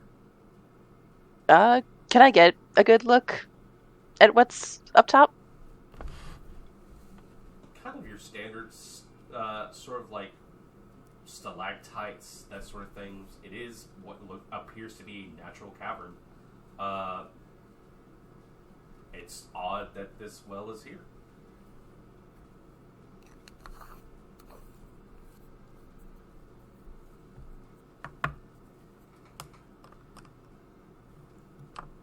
Gears turning. Because like Castria said, like to everyone that it was by sunlight that he was hurt, correct? That apparently was part of what she saw, yes. Okay.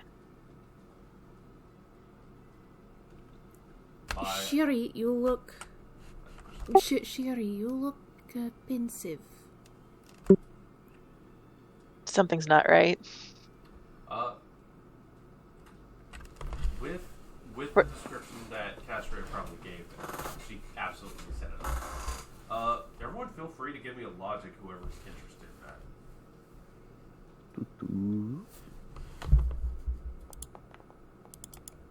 that. Just having any experience with actually being out in the sun at any point. Nope. Huddle, I'm going to give you disadvantage on it if you want to play fair. I'll say that. Well, I was gonna say because I've been out in the sun too, but I rolled an 8. Do I get advantage for being the one who actually had the vision? Yes, so I can roll on normal? So I rolled with disadvantage and still matched your 8. Damn. Oh. Thanks. Those are some nice shoes you got there, Puddle. Jesus. You mean you've seen the sun too before, Iria? Is it just us two that have seen it? Sherry, as far as I know.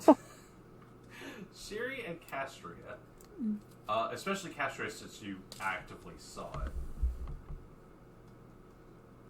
putting some of the details together, sunlight, and then like energies of some sort, windows, a place of wooden interior, and kind of a rustic environment sort of things, and now a cavern with what appears to be just a place that does not match the rest of what you spoke about.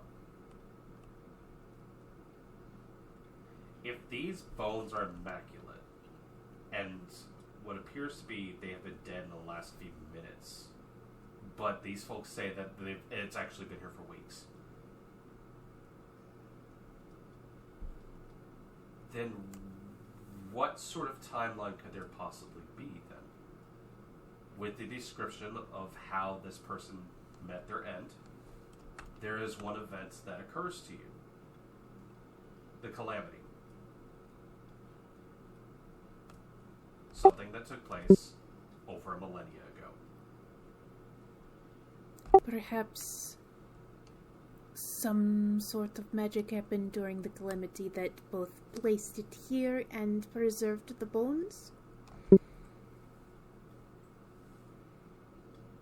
It must have been something magical then, because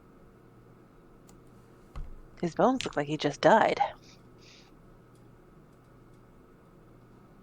Cheery, roll me entropy if you don't mind.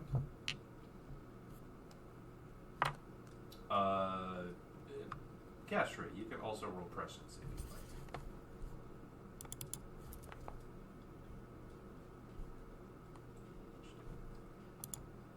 you'd like. With disadvantage? You are bolstered, so that'd be flat. Okay.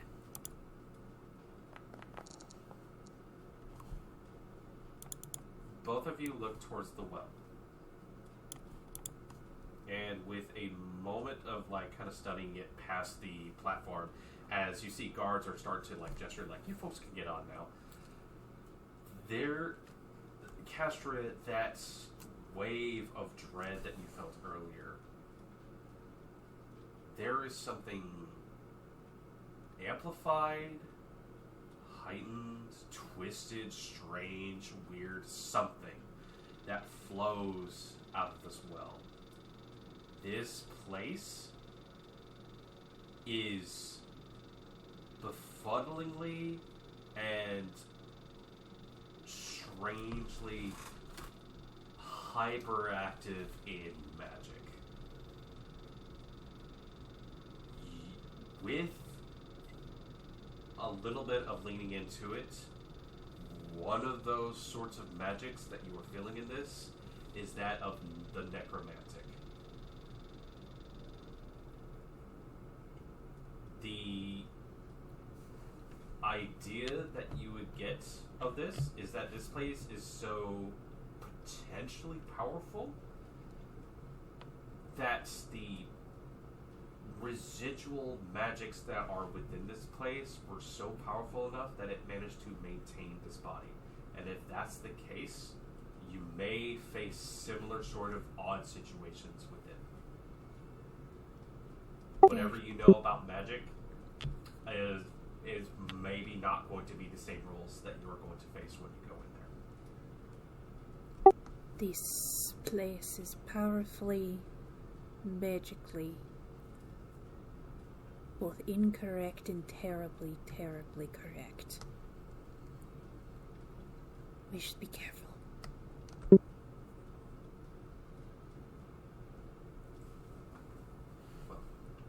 we won't get anything done if we're just standing out here. Arginu moves and steps inwards. I follow. I practically run follow. Lola, you're probably on there first. I'll get on. Does the entry roll do anything or no? Or was it the same thing as... That is... that answer is for both of you. Oh, okay. As a matter of fact, Siri, you feel like the resounding sort of like aura of just the power of death itself. Okay.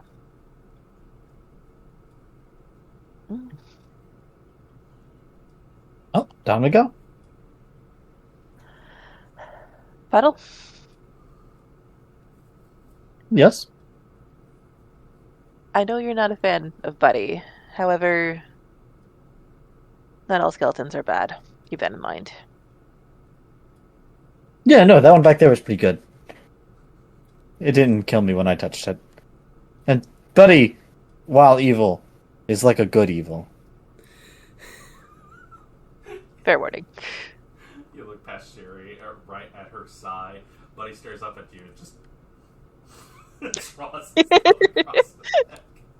Nobody sees it except Puddle. Just Puddle. I do like a little like holding a ball, dropping it, and just kicking it. No one else sees that. Probably. You all make your way onto the platform.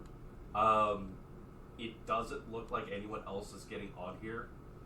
But you hear them go, alright, we'll have you folks down there in a few minutes, so enjoy the ride, and please do not jump off. Please.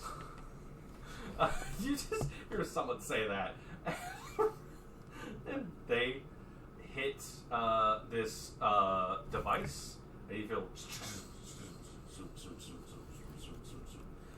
as the platform begins to descend itself into the darkness of this portal. And here's where we're going to take a break.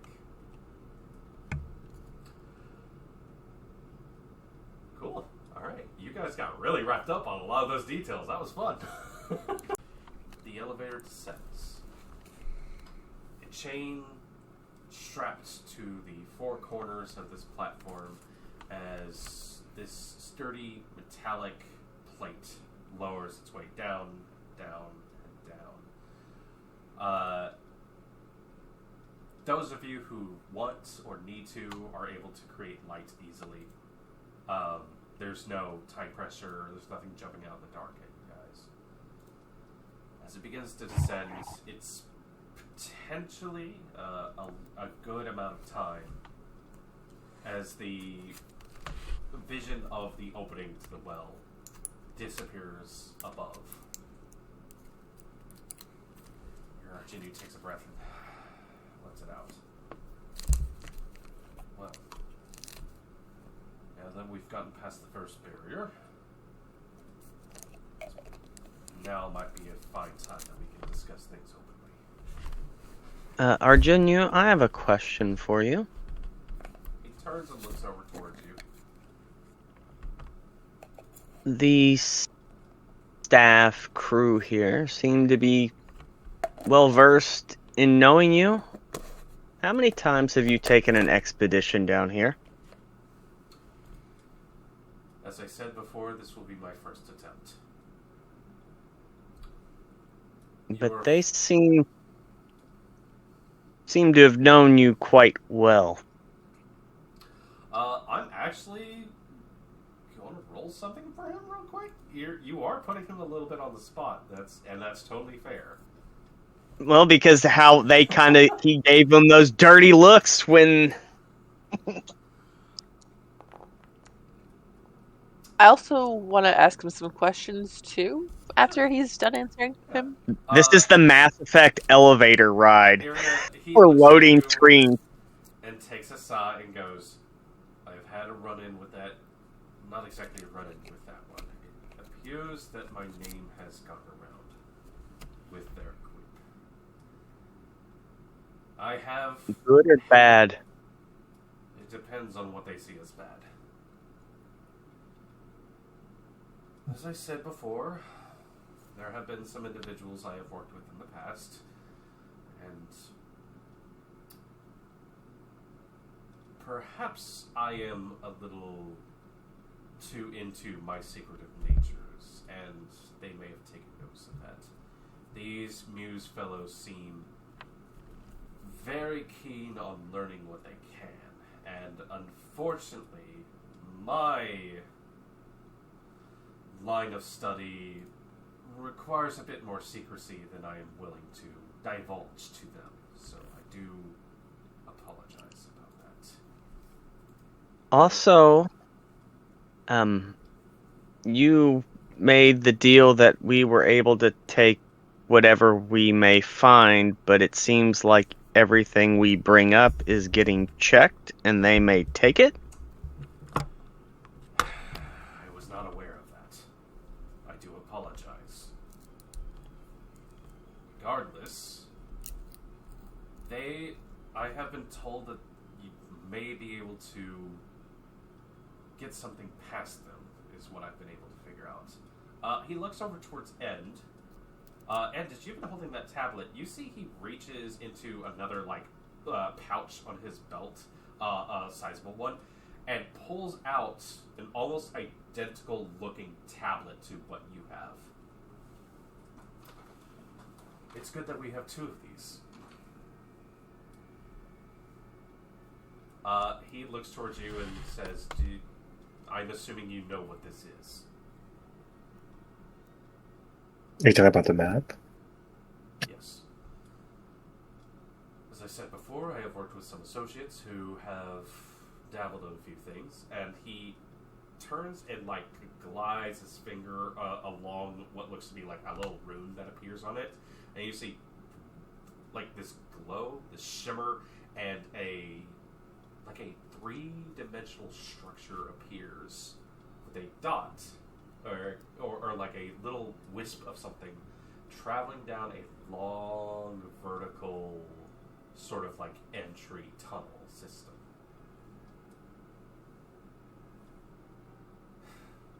my associates have been able to ensure that I've gotten my hands on one of these. It's taken a while in order to figure out a means of getting in here, but I assure you, as I said before, this is my first foray into this location. I've been made aware of certain dangers, so I can at least share that information with you. But, from what I understand, my ultimate goal is not to delve too deeply into this location.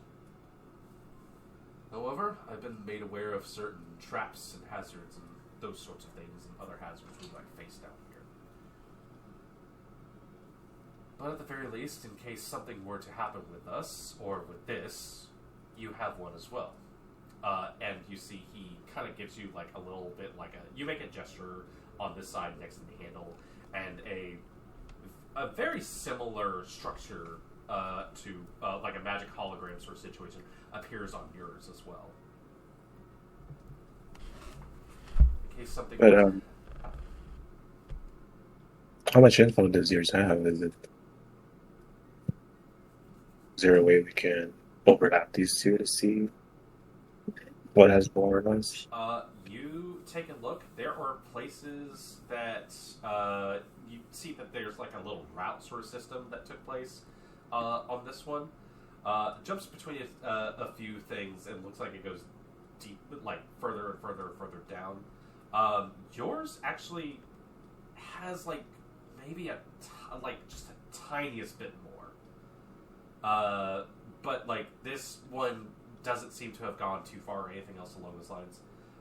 You see he points and goes, "We're looking for a chamber about here." And it, like, you see, like, within the first few levels of some sort, that he points at and goes, "This one, sizable cavernous location. We'll be able to get what we need done there. Anything further beyond that, I'm not too interested in, unless circumstances arise." He looks back and goes, "Again, I do apologize. I had forgotten that they would probably do something along those lines. But if you folks have some means of smuggling said items, I would recommend you take a keen interest in performing that should you find anything you really, really admire." I think that just depends on how they look for things, isn't it? Yes. With that, I don't know. This chamber that you're Of wanting to focus. reach, how long of a journey do you think it may be? It shouldn't take too long. Like I said, this ritual should hopefully be So- done and over with before we have to spend too long down here. This is worst case scenario. He says, like, patting the giant backpack worth of meat. And then it was just when Anne made the statement a while. It just depends on how they look for the things we brought back up. That's a 25 for a Zorba object, which is more than what I need. Yeah. And then the tablet just disappears. You just... Vump. You see R2D stares at you? Well, that is incredibly handy.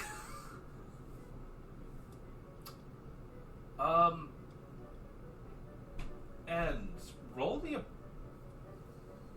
If you want to, you could roll presence here. Okay? Yeah. You don't have to. I'm giving you the option. For Yeah. something. Like I have a 0. I'm not really trying for anything. Let's go. Oh, Ooh, damn. Oh, damn. 29. And he looks at you and like, you see, like, he starts doing math in his head.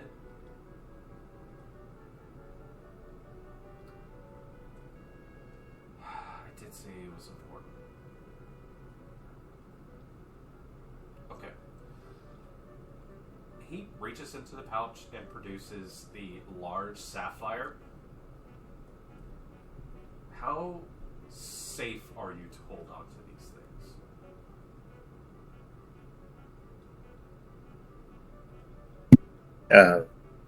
safe enough, especially if nobody knows I have it, so there's no reason for them to undo it.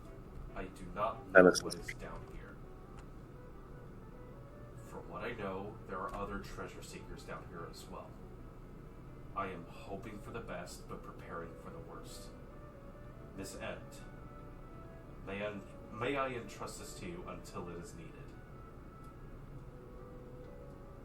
Yeah. Yeah. He nods and passes it over to you. You reach your hand out to take it. Yes. Yeah.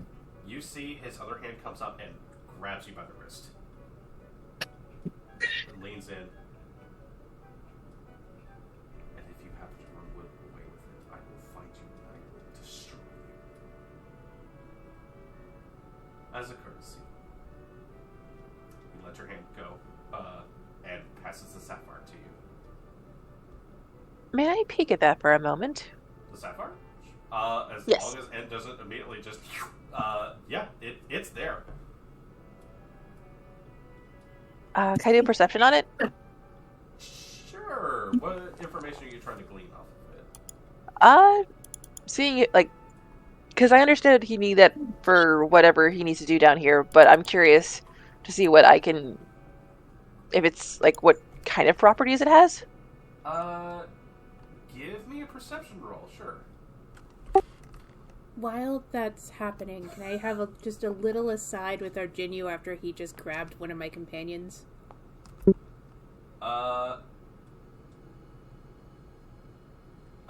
Yes.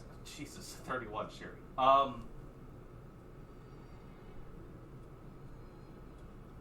Shit, you rolled a 31. Okay, I want to give you something. It's just like, I don't know what sort of information, but it's a really good roll, so... Looking at it, it is a very, very pristine cut sort of sapphire. You all have seen this before, so looking at it, it's the same thing. It doesn't look like he's come up with a duplicate or anything else along those lines. There is a faint glimmer of something in it that is not of the physical make. That, Sherry, you sense. Despite with a 31, you're not sure exactly how to place it, but there is something more than meets the eye to this thing. It is, however, like with what he said, you're able to kind of validate the sort of thing where he says, this is very important, do not run off with this. Like, this is so, so, so important. And there is something in there that you see that kind of goes, oh, I kind of get the idea of why he says this is so, so, so important. But it's something that you're not able to put your finger on quite yet. However, I will say that will play with something, and you're not going to have to roll something later on in order to understand it further. Okay. Like, when the information comes, you're going to be instantly going, oh, I get it. So... Castria. After he lets go of End, Castria will just glide up, ever so casually. Arginio? Yes. I understand the preciousness, so I will ease your worries.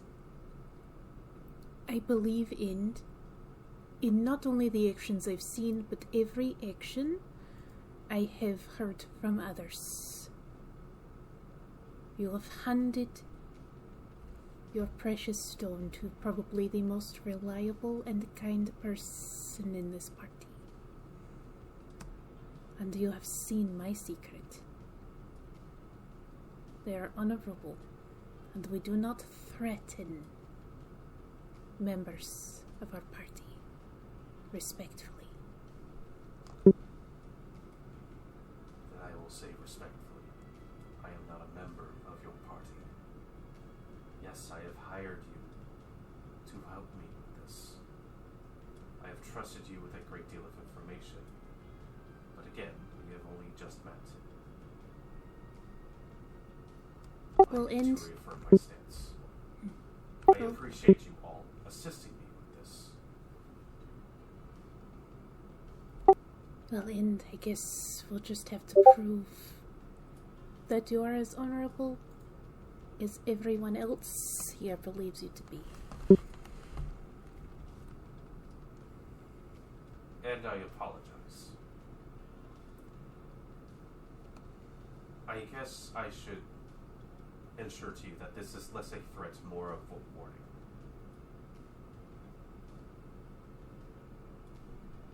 I do not wish to destroy it.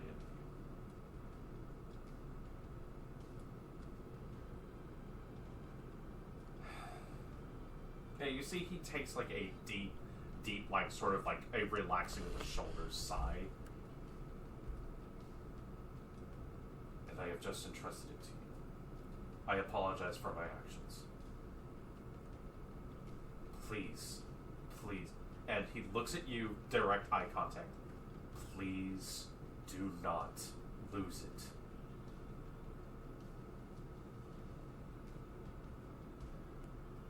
It's okay. I mean, I'll do my best. And if anyone should steal it from you, kill them. Or handle it however you see fit. I understand what you're trying to say. It's important. May I ask Yeah, this? In the event something may happen, should we send it off to the next person we trust? Yes.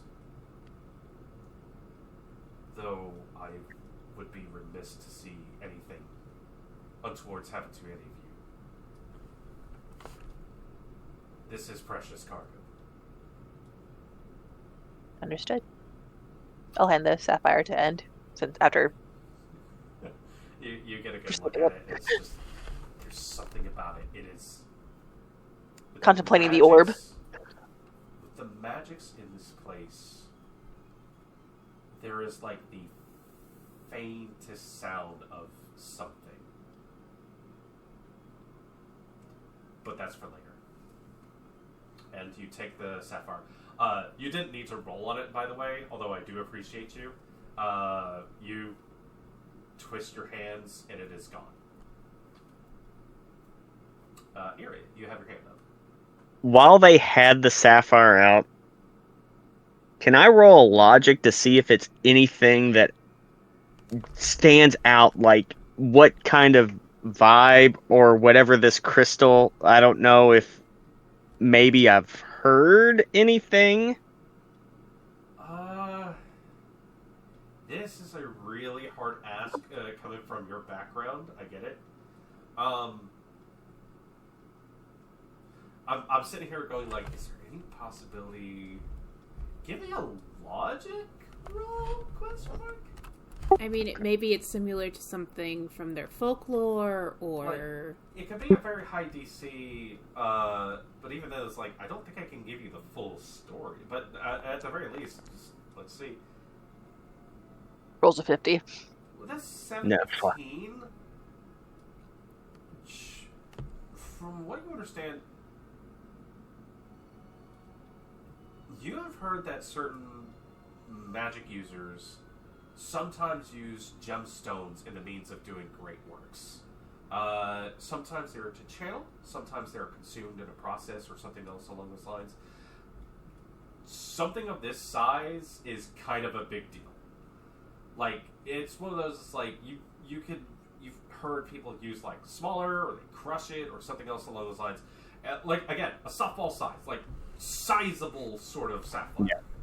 It's along the lines of, like, yes, he is very, very reticent about this, like, making sure it makes it for the journey of whatever's going to happen.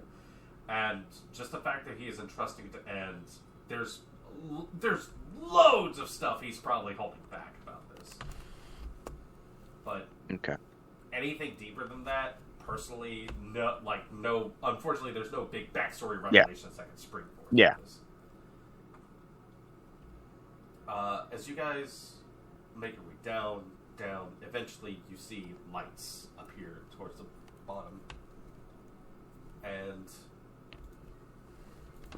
all of you find your way deep within a place that appears to be made with worked stone. Swift-roll lights planted up in a couple of places, leading down a hallway with what looks to be sort of like well-traveled at this point foot traffic, that sort of thing, that leads further down into like this big, grand, what looks to be hallway, perhaps once long ago opulent. Sort of a strange, like, there's these large tile work that like spreads out before you. Every once in a while you see what looks to be like a little bit of underglow in certain places. But beyond that you see that this hallway leads further and further down with lights kind of peppered every here and there. Looks like we've made our location. I'll see if I can discuss more of the details of what I know of this place later. We should press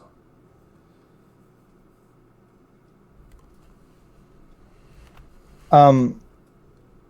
On the way down, instead of going for light, could I have went for an aura?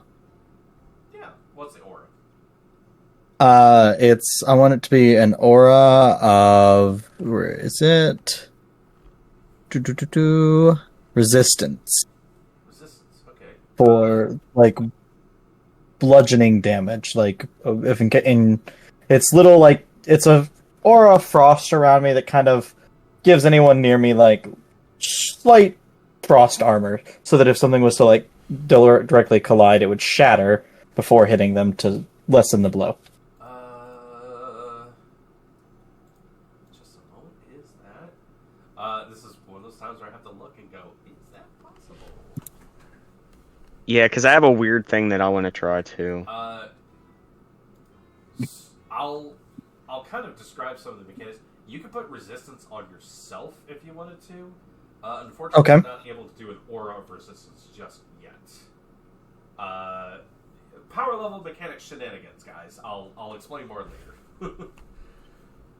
later. What I wish to do, I don't know if this is possible. Going with the aura thing. Trying to think. In D&D terms, I guess I wouldn't be Hellish Rebuke or some kind of like thorns that if something comes with near them, it attacks them. Okay.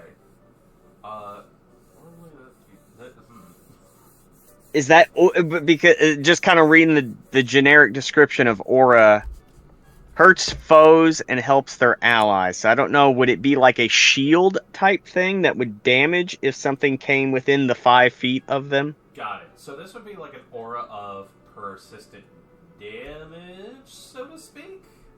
I guess. Mind I you, have the barrier, if that helps anyone. mind you, that does apply to friends and foes. So it's one of those, it's like, I get what you're going for here. However, that could also hurt all of your friends who are just standing within close proximity. Okay. All right. Good looking out, though. It's like, you don't need to do that just yet. Shiri. Is it possible to cast barrier in front of the group and then like also cast light like inside of it, so that way it's like projecting light in front of us if we need it? Or because I'm assuming the light's different than what we're seeing versus the light that I cast as magic. If you want to, at your level, I believe you can make a mobile barrier, so you could do that. Yeah. Hard level 5 starting with mobile. Down this corridor, you guys don't really see any like immediate threats or anything else along those lines.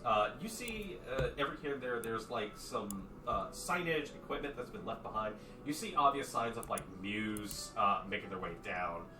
With the amount of foot traffic that's been in this area, you don't think you guys are going to step onto the platforms and get immediately fucking sucker punched by monsters. I will say that. If there's other people down here that are trying to treasure hunt, that's also a concern too. If they're trying to get other people. That's fair. Okay, I gotcha. Looking down, you see the beaten path, everything like that. But yeah, I'll say in this moment you're able to put up a barrier for yourself and your team. You wore the. How does it look? What are you using in order to create this barrier? I'll ask.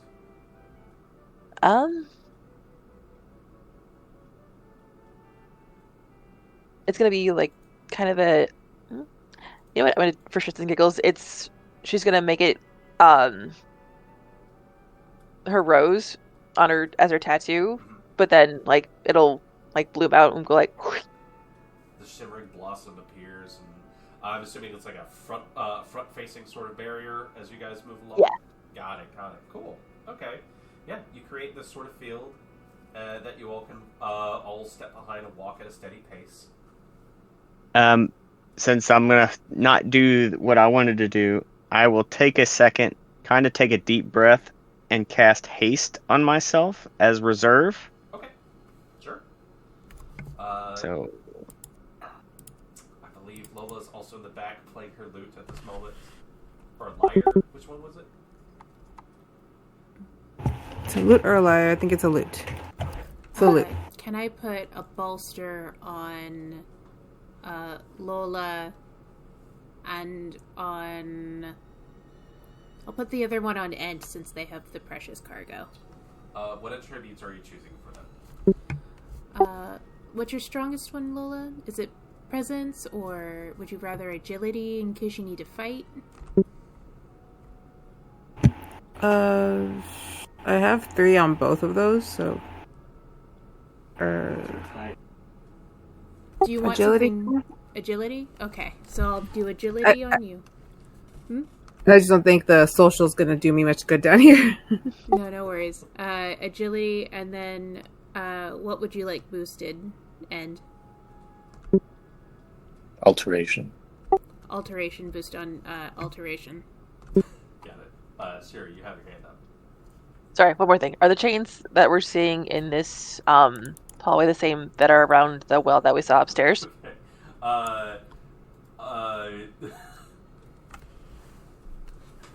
Sorry, they're on the wall, so I thought I'd ask about it. Usually I put in little image backdrops to kind of evoke a sort of feeling, and I tend to say, they're not one-to-one with what you would actually find within this place. But in this case, I think there might be like some chains kind of strung around the place, like as supports for this location that's within. You get the sense that they've been like making sure that this place is kind of a safe area to walk about. You do see signage that basically says, if you see these instructions, blah blah blah, yada yada. If you see these particular signs, please read the signs and make sure that if you're going to step past that it is dangerous locations. So, looking about, like, you don't see ominous hanging chains like ready to like snag anyone or anything like that, but you do see like there's supplies that have been left behind. There's a stockpile of like certain sort of things nearby. Everything else. You get the sense that there should be some folks down here, but there's currently not anyone like stationed at the immediate like exit point for this lift. But yeah, you know, that's one of those things that can make you a little paranoid. Everyone go ahead and give me a perception check if you don't mind. Anyone who hasn't done any big magic stuff in order to prep for the travel ahead gets advantage on this. So I'm definitely at disadvantage. Since I couldn't do my aura, do I get advantage on this? Yeah.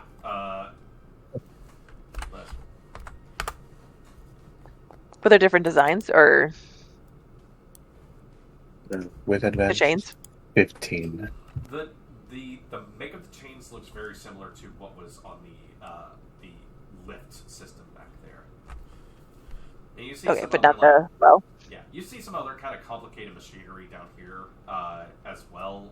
None of it looks like anything you should distinctly mess with. But you get the sense that like the way forward is forward. Puddle with the 16, you kind of perk your ears up a bit, and looking down the way, down this hallway, you see like a light that's going on, off, on, off, on, off.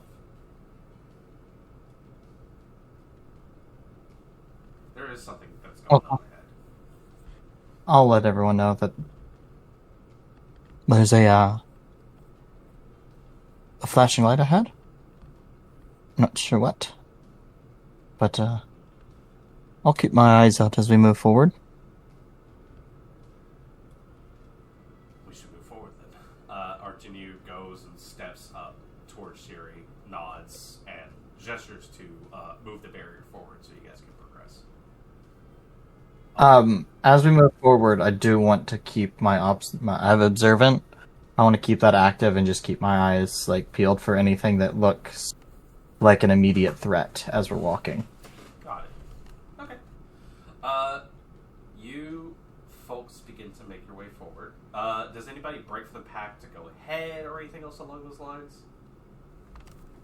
Were we going to talk about the marching? I want to end me up with, since we're now in an escort type scenario, do y'all had a preferred marching order or anything like that? And then how wide is the hallway? That's actually a fair question. The width is about 20 feet across. You guys don't have to go single file in this. I apologize. It's a tall, open space. It's once you get past the entry point where you guys came in, there's this big kind of like a weirdly ominous, Dark Souls-esque sort of dramatic hallway that leads forward. With there's no cobwebs or anything else along those lines. It's just this sort of open sort of space that leads further down and down and down. Eventually the floor kind of does start to slope forward, and you see that puddle you noticed earlier. It does seem to be coming from down the path that you guys head. The walls do eventually start to taper back in a bit, but not to a single file sort of line, but to maybe 10 feet across. But if you guys do want to do a marching order, I would love to hear it. Where is Arjinu seem to want to stick? Is he right at the front with Shiri because Shiri has the barrier, or he is going to let you folks pick. Above table, does he look squishy? It's hard to tell. He's a little tall. He definitely doesn't look like he has big, thick muscles or anything like that. And plus, looking at him, he does look like kind of a nerd.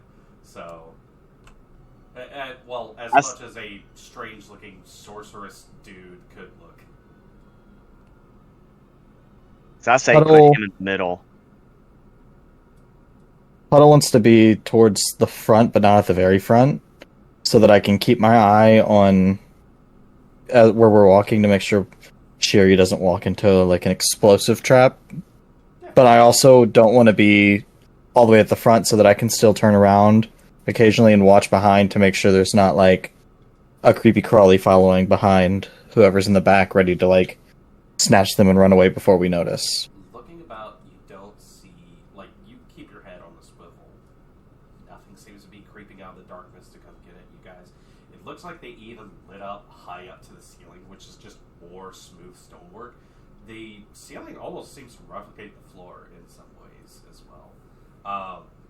Same sort of squarish tiles that stretch out down the way. You see side corridors at a certain point that split off, but you do see some warning signage in the front, and you do see it's dead end sort of situation there. Lola.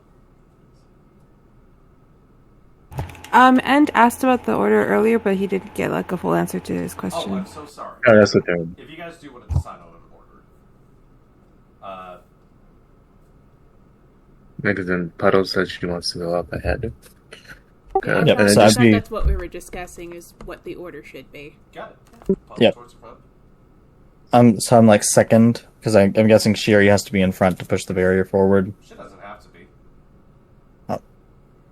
Well, I don't want to be the first one in line, because I don't want to get exploded. Got it. But I want to tell someone that they're about to get exploded. I can say you're right behind the shoulder of whoever wants to be in the front. I'll go front. Good. For the power level 5 barrier, Mobile and I guess I realize I already made this, but are we doing damaging for the other property? That is up to you. You can absolutely do that if you want to. Is anyone opposed to it being damaging in front? Or Yeah. like if someone friendly comes at us and they're like, oh hey, or like, and they accidentally run into it and then they get hurt on accident. And it's like, do we want to do that, or do we want to just do like obscuring so it doesn't look like anyone's here? Or I mean, order of operations. Let's figure out the marching order first, then we can figure out the barrier. That way, we're not jumping around. So, Sorry. It sounds like we got area and puddle towards the front. Mm-hmm. Who wants to be towards the middle, or who wants to be towards the back? I think I'll take towards the back, only because I'm still hearing the screams of the damned as my background noise, so I've been demoralized, so I'm probably just trailing in the back right now, trying to deal with that. Since you've gotten down here, go ahead and give me a resist roll on that. Unfortunately, demoralize still does play into itself, which sucks. What is it to resist? Just And a also, D20? because my position matters on the aura, just to clear up the language. The maximum power is 1/2. Does that mean it's like -4? Is it 4 and then half for a 6, or how does? So your maximum level would be 4, since you guys have a cap of 5. On that, basically, you would go half of 4. So the maximum boon or bane you can put onto that is a power level 2 situation.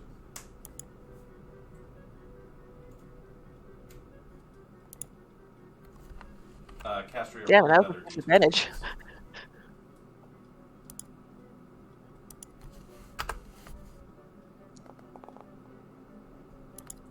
You are unfortunately not able to shake off the demoralized. What did I do wrong that I had to roll another D20 after the 18 at disadvantage? A resist roll is a straight D20. That's what I asked, and then you just said resist roll. You didn't give me any more information. So I went with a guess. I apologize. My apologies. I assumed you were familiar with the resist roll mechanic. Resist rolls are always just straight D20s. Advantage or disadvantage can play into it. Okay. I have a above table question. Granted, if I see that she's in this kind of state, is my courageous perk, can I give it to somebody else? Usually not, but Yeah, normally I wouldn't, but how? But this is also if she is visually like showing that this is getting to her. It's your call. I was just curious if it's possible. We are still working on but order of operations, we are still working on the line of people. So let's get N's question asked first. I'm okay with being in the back. So area and puddle towards the front is. And do you want to be towards the middle, towards the front? Like I said, it's not like you guys have to go one by one. Hurrah, hurrah! I'm gonna be next to Argenia as bodyguard. Got it. Sherry, do you want to be towards the back, middle? I'll stay towards the middle. Okay, Lola. I would like to hang actually at the far back because I noticed that Castria isn't doing well, and I would like to very discreetly be trying to help with her. I forgot demoralize, whatever. Demoralize, yeah. Yeah, that. I really love this. Everyone is trying their hardest to pitch in for this. Yeah. I'll say not needing to do a courage, like use the one-time courageous thing or anything else along those lines. Giving someone the help action is obviously a thing you can do. There's also, for instance, if you had the Hospitaller feat, that would also apply in this situation. Normally that helps out like middle combat or anything else along those lines. But yeah, with you guys kind of... Let me roll perception to see if I notice that she's visually shaken. You and a funny thing is that you and Lola are the only two people who have noticed her in this state before. Because I was demoralized before, and you noticed back at the beginning of the last adventure, and then at the end, Lola noticed at the end of that adventure that I was in the same state. And I guess it would be that quick scan, like, all right, I guess we're going, and that's how I'll work the perception to see, like. That kind of does bring you towards the back if you want to go with that. Well, I figure as like we got off the elevator, it's like we're just kind of looking around. It's like we were in. So let me roll my perception. Yeah, go for it. Lola, you notice this happening here. Yeah, I'd say like those of you who are curious about like Castria's certain sort of like mood at this point can fall back and help them with this process. She's not trying to be obvious about it. She doesn't really want Castria to fully know that she noticed. She just kind of wants to help silently. Yeah. So I'm asking. So yeah, like if the help action can be given without her knowing that it's being given. Got it. I am a little distracted right now, so you could do a little bit without me noticing. So in this case, normally you can't really stack advantages on like a straight D20 roll. Because these folks are trying to help out, I'll say that these two are able to give you a +1 to your roll, and you get to roll flats. I'll give you that for here. I just kind of put my hand on her shoulder. It's like, just kind of like nonchalantly, we good? Type. Let's see.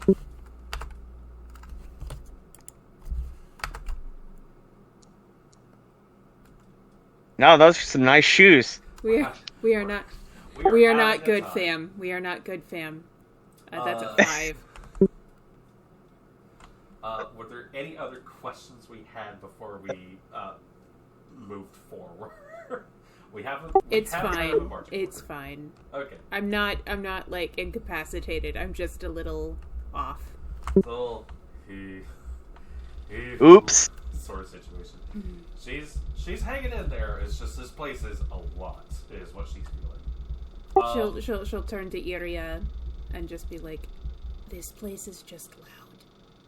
I will be fine." But like it's dead silent to everybody else, right? Yeah. Except for Puddle. Puddle, as you're moving forward, some folks have fallen back. You had your head kind of kept on a swivel looking forward for the most part. That flashing is getting closer. And as that starts to get closer, you start to hear this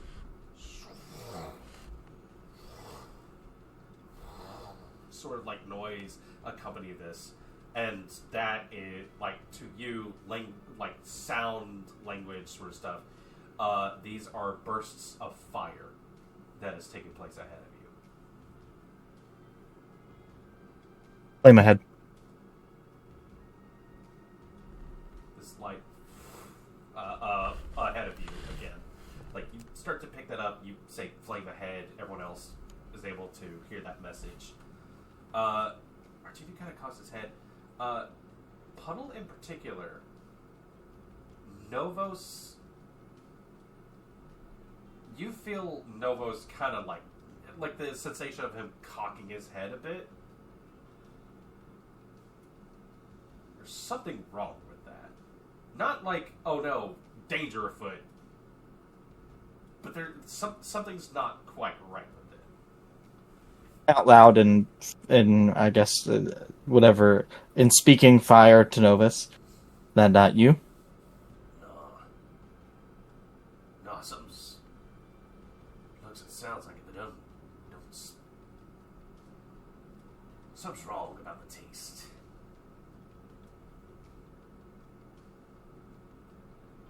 Well, if it's no good, I can put it out, and I'll slide the paintbrush out and just be prepared. As you make your way closer, another noise starts to make it to your ears. Like a number of voices that are kind of busy laughing amongst themselves. You start to hear, wait, hold on, let me do it. The light appears, and you just hear like one of the fakest sort of like sounds, like a half-hearted scream, like a not fully, like a very much an acting sort of scream of terror, which is like when the light dissipates, you hear, as these voices begin to laugh again. That's a really weird sort of scenario. As you start to like make your way forward, you see ahead of you in like what looks to be like one person in that in that one of those big shiny suits is doing a really stupid dance in the middle of this hallway, as a couple of other bystanders are just watching and like kind of giggling to themselves. These guys are dressed up like they are Muse in some way, and you see the guy in the suit just does a quick little dance, steps in a certain place, and then just gets engulfed with these jets of flame. And then this fire recedes, and then they go back to doing their dance and everything else along those lines. From what it looks like, you found the guys who were supposed to be attending the lift at the bottom. And they appear to be in full screw-around mode.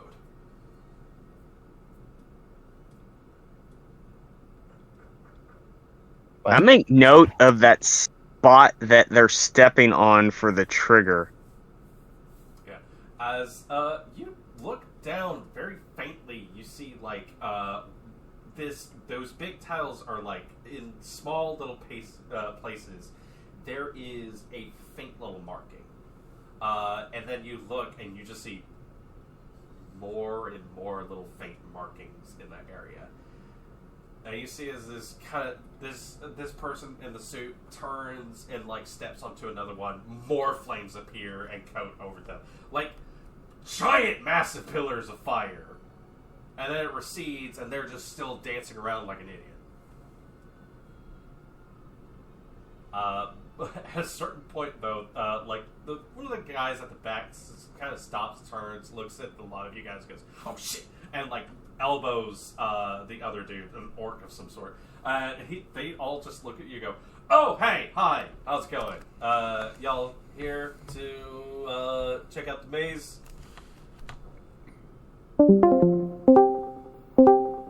Oh god, did Discord go weird for everyone else?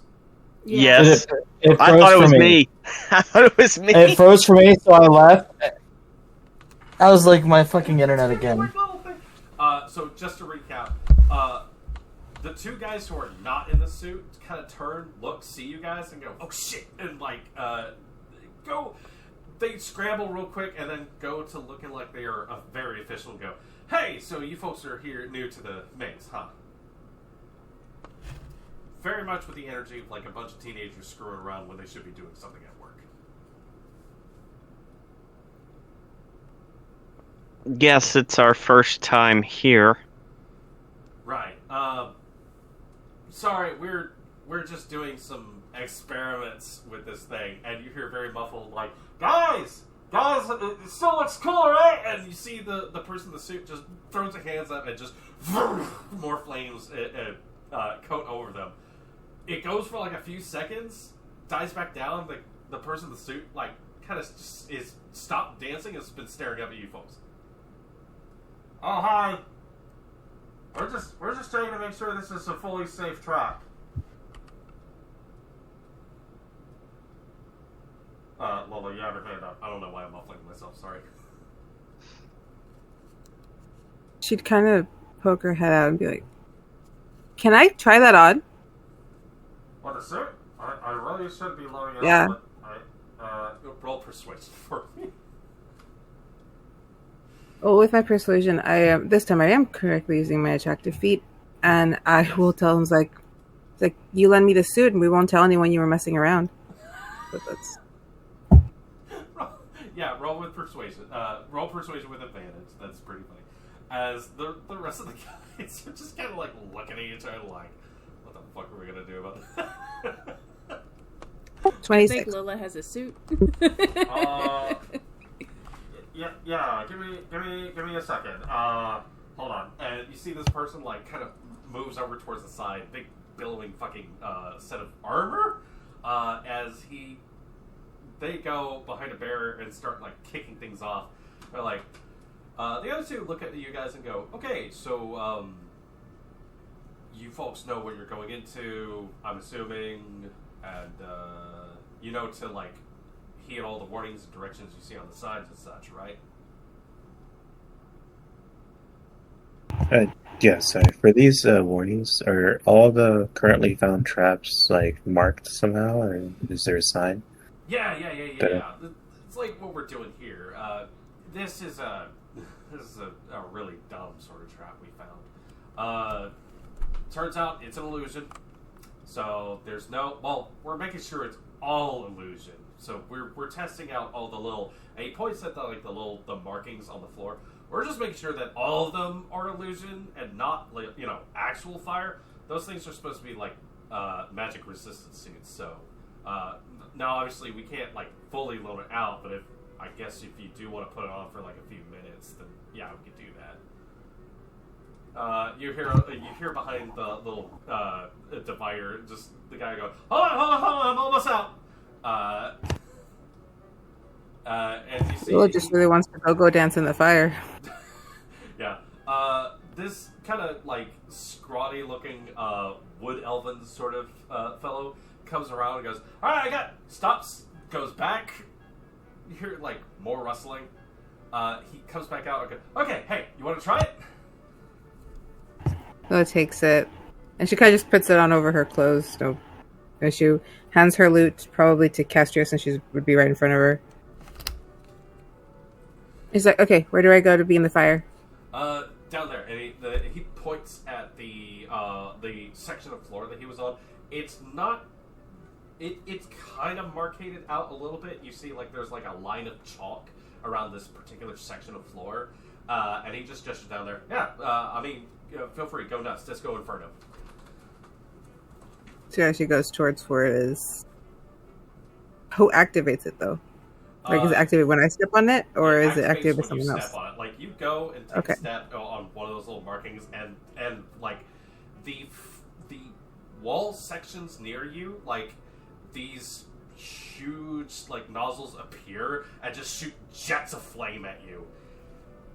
And there is no particularly damaging heat or anything. It looks, sounds, kind of smells like fire, but Puddle, as you've gotten this close, that is not real fire at all.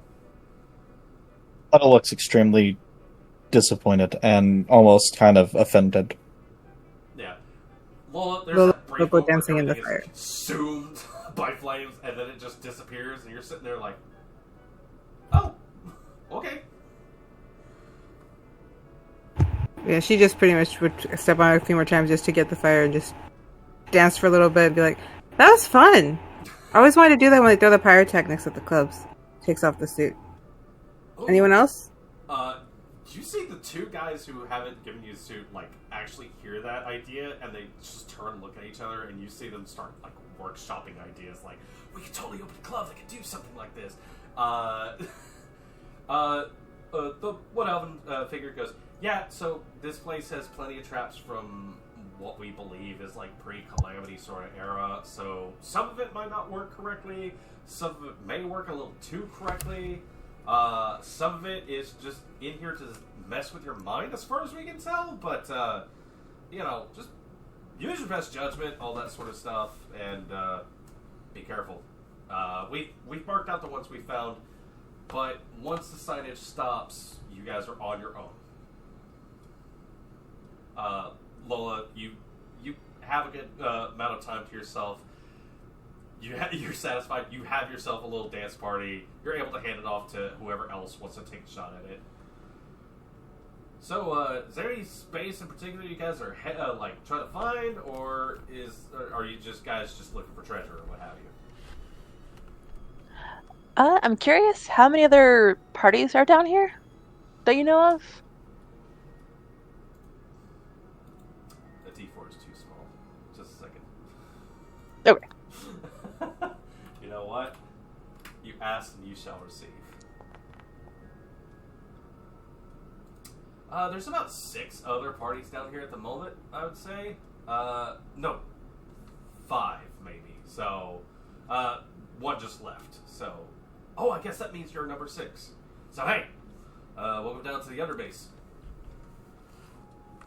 Thank you. We're just exploring, just looking for treasure. Yeah. Nothing in particular. Okay. Since you guys are cool and all, monsters you may want to look out for. As far as the names that we have to work for them, look out for troglodytes for one thing. You'll probably smell them before you see them for one. And what are the big ones called? Umberhulks. Yeah. Umberhulks. If you ever see those things, big things. Just be careful when you're too close to the walls or something like that. Logic, if I've ever heard those terms before. Yeah, go for it. I'll ask if there's Learning? Okay. I'll ask since they're common, is there any like a go-to method to defeat these things, or what works on them? That they would know. Most sort of scenarios would work. Standard weapons, they don't seem to have any distinct like resistance or anything like that. Just hold your breath if you get too close to the troglodytes. I'll say that. As far as we're aware, if you had one of our suits, you probably wouldn't have to worry about it. But unfortunately, we'd get in deep shit if we handed that out to you guys permanently. So can we please get that back when you're done? Area learning of 7. Probably not by those terms. Probably not specifically by those terms or anything like that. I don't think you've been distinctly underground, so these names elude you Okay. in certain ways. When he talks about the smell, I pull up the scarf thing over my nose. Got it. Yeah. And it's like, yeah.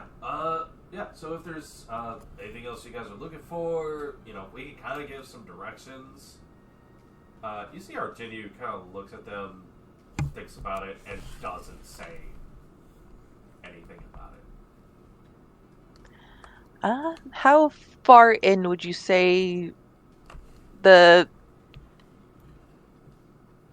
caverns been explored? Like mile to half mile? Man, the furthest party that got in here and went down like several levels. So we've been like going into that, checking some things out.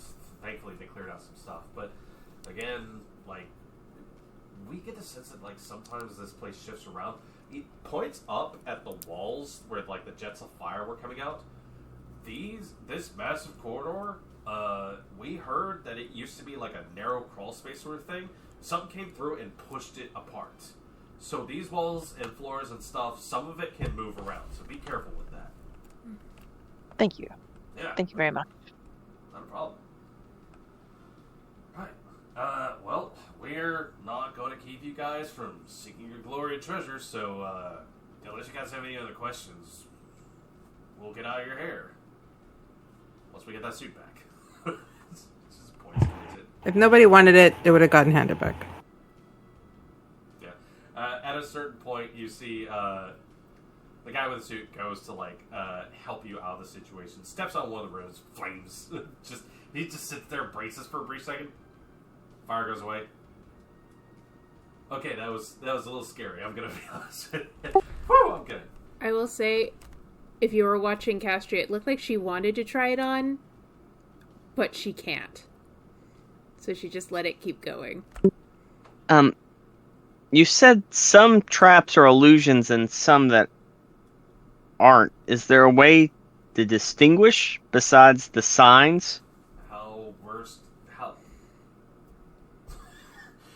well versed in arcanology or sigil reading are you? She just looks at him blankly. Don't worry. I know how to tell the difference. The ones that are illusions won't kill us, and the ones that aren't illusions will kill us. Can I take a peek at the runes that are on the floor that are igniting the fake flyers? Okay. Looking at them, some of them look like they're matching sort of runes, and some others are not. But you definitely saw, like, as Lola was down there doing her dance, she definitely stepped on, like, a bunch of them. You get the sense that they all kind of serve the same purpose. Like, this area in particular, it might not just be stepping on the runes themselves that causes the effect. You get the sense that this general floor area might be just part of the whole damn same trap. Like, this is like a scare tactic sort of trap that was just left here. At the very least, if you guys are needing to, like, head further down into the levels, and he points past, like, the spot on the floor, and it goes, there's a teleportation circle down there. If you guys have a map? By any chance? Or did you not? Yes, we have a map. Okay. Yes, we have means. You can basically use those and get around pretty fast, so everything should work out fine. Be careful, we don't know which one of these might be real or not. I think. Do you all happen to have a spare map? No, unfortunately, we're just here to make sure the entryway is safe. After he says that, Iria kind of looks over at Lola.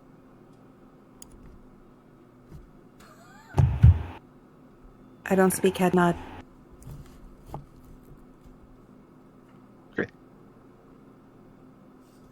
Well, she'll kind of walk over while they're discussing stuff. You were pretty persuasive about getting the suit. Another map may be helpful because their maps may have something marked on it that ours don't. I'll try, but I don't see what the point of that is. She kind of just walk over to the same group. Are you guys sure you guys don't have another map? Just to make sure that like ours is up to date.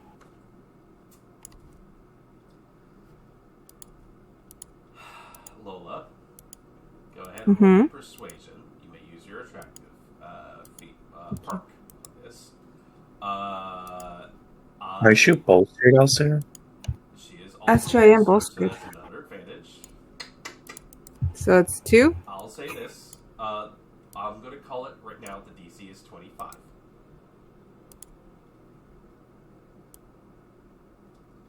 That is advantage 2 so far. If there is any other stank you're going to throw on this.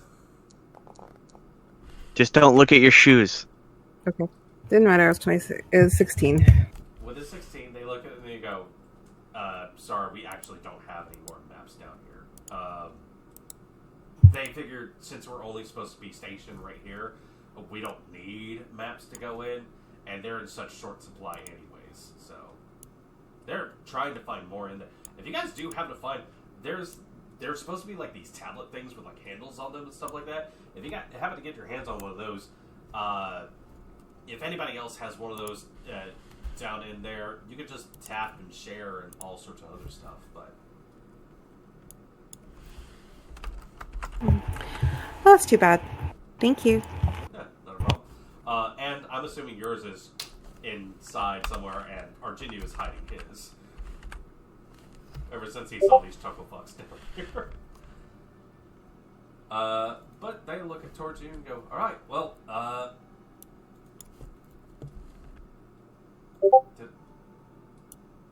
sorry, I accidentally hit a button on Discord. I thought I exited the call. They look towards you guys. There's not much else they can do to assist you in this matter unless you have, like I said, any other questions. But for the most part, you see Arginio is like very much eager to move things along.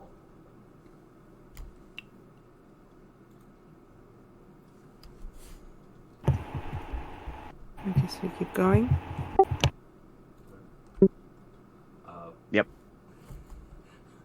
Buddy is very quietly right behind Puddle, miming pushing her forward into the trap itself, which no one sees. You guys begin to make your way forwards. Barrier's still up, everything else along those lines. They do take notice of that, and they're just like, okay, cool, we're not touching that, just in case. You folks managed to make your way forward. Jinyu, after a few moments, looks towards the rest of you and goes, I don't think they're all on the same page or pay grade, so into more of them, I don't know what exactly we should expect. Are all of Muse's people like that, or is that just an odd case scenario? Unfortunately, Arjunu doesn't seem to have the answers. Ed and Shiri, however, you know that there are people of different officialness and, like, more attention to detail and that sort of thing, but Muse also does tend to hire the occasional college student or what have you, so... But they, someone asked, would they have had like official like rank insignias or anything on them, on the uniforms? Or anything? Edge roll learning for me. Nothing else. Kind of throwing my soldier there on there. Huh. This is a really weird sort of situation. Okay, yeah. Yes, there are certain demarcations for like higher up scholars, professors, researchers, that sort of thing. There's generally like a little like marcation on like the shoulder or the chest, like a little badge or something else along those lines. These dudes absolutely no marcation, just like the sort of Muse sort of like just tunics and that sort of thing, jumpsuit, what have you. Basically, these guys are just kind of like the jobbers in the situation. They have no call whatsoever. They just signed up for the job. They're getting their pay, all that sort of stuff. Or they're interns of some sort. But I think from the time you've actually been going to Muse, you kind of do recognize a bit of like, if I were to want to speak with someone with a little bit more pull, I would find someone with these particular markings. So you do understand that. And these guys are bottom.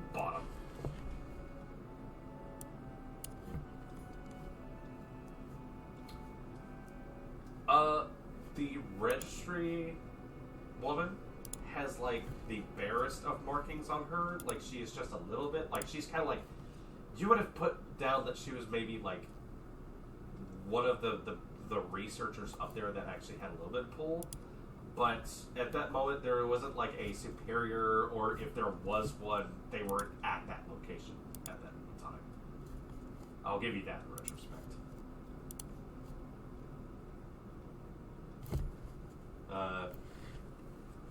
Knowing what you know, with the information that Castoria provided at the time, you see she was, and you in particular would know that she was very eager to lap that up and try to pass that information along. Potentially not as, like, claiming it for herself, but being part of the chain of, like, oh, hey, this discovery was made. It looks like she wants to, at the very least, attach her name to, like, to the email, so to speak.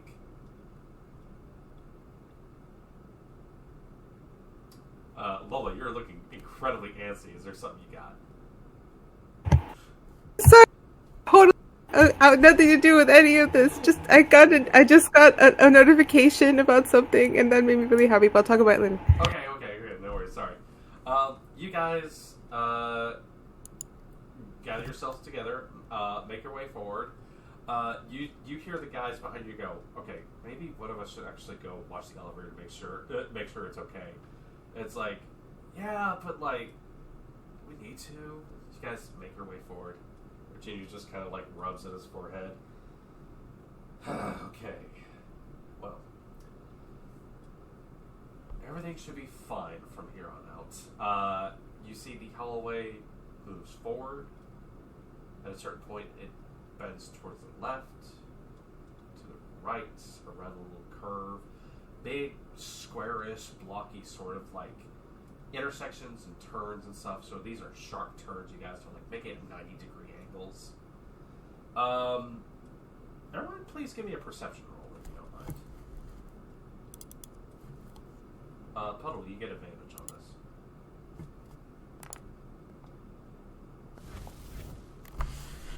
Oh wait, I'm still at disadvantage, right? Oh, it Yes, doesn't matter. of I course. failed.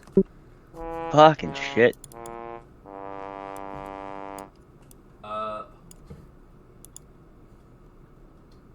Yeah, just gotta open your eyes. No, I'm making sure my Oh. shoes are still on. I have two eye patches on right now. I didn't see and nothing. I'm still perceiving better. Listen, I'm blind in my left eye. here's the thing. I am seeing, but what I'm seeing isn't happening right now. I'm seeing like 5 minutes ago. So it's gonna take me a second to catch up. You're lagging. I am. While hearing the screams of the damned. Yeah. Castor, you're doing your best. Thank you. Oh my god. Okay, so you guys. We just walked off a cliff. And 43% blind in my right eye. What the fuck do you mean by that? Sorry. I'm feeling personally called out there. Wait, are you both? Are you both blind in one eye IRL or? Have you never heard that sound? Where it's like, oh, me? I didn't see nothing. You see, I'm blind in my left eye and 43% blind in my other eye. I can't see you, sir. When the cop was talking to that one guy. No, okay, I get it. For a second, I thought you and Josh shared something very important. Yeah, apparently there's a quote about my disability going around. Cool. So old. Happy Disability Month. Yay, my month. You guys make your way down. At a certain point, there is, like, the lights kind of fall away. Puddle, you did roll a 20, so you're the first to notice. Oh, no. The only one. At a certain point, the lights had stopped. There's still the kind of underglow of, like, certain parts of the hallway, everything like that. But at a certain point, you notice that the swifter lights have ceased, as your friends have been, like, looking around, maybe having a little bit of a chat here or there. There's also no markations in a certain place, and there's no signage, and there's no barriers or anything like that, and you are the first to realize this as the corridor that you all step into begins to light up with color as you are all caught in what appears to be a large field that, like, the moment the last person steps over, just zoom, you see a sort of like a barrier of some sort come up at the front, and then right behind the last person as this takes place, and then just the area begins to light up as you step into this place. And I'm going to need everyone to roll something, as you have all stepped into a trap of some sort. What are we rolling? I'm gonna say,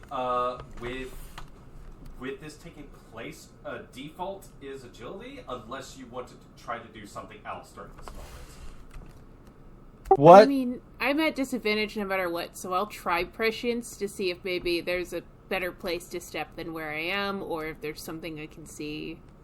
This is a snap decision sort of moment, so, sure. See if I can get a flash of something. Can I use energy to try to, like, throw up a wall of ice, like a little, like, shield of ice, and, like, hunker down? Yeah. You can do that. How close were we walking? Yeah, I assume you guys were walking pretty close together.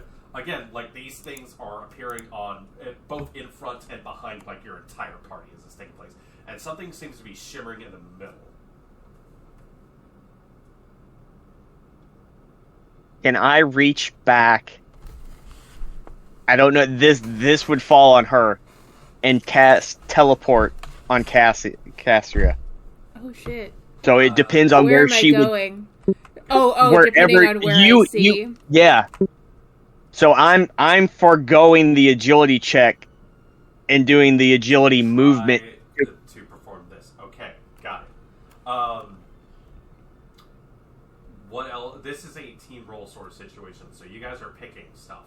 I will let you know what works and what doesn't. Shiri, what have you got? You said we were falling? Not falling. These Okay. what appears to be like the shimmering field has like started to envelop you guys, and something is coming up in the middle of everything at this moment.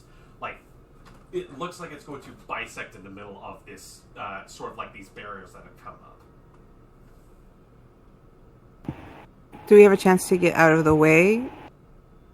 No? Okay. Unfortunately, the earlier perception roll was you guys are stuck within this field. It is what is happening at this moment that we're... I am now a fairy. You are now a fairy. Got it. It's possible to use creation to build walls so that way it doesn't close in on us completely. Yeah. Okay. Go for that. And anything you want to try to do in this snap moment. Similar idea, but with my alteration to create like a...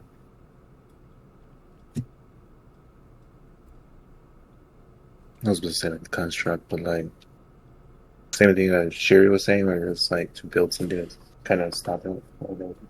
Give me alteration. I'll take that. I rolled a 23 on my energy, so I'm just now encapsulated in some ice.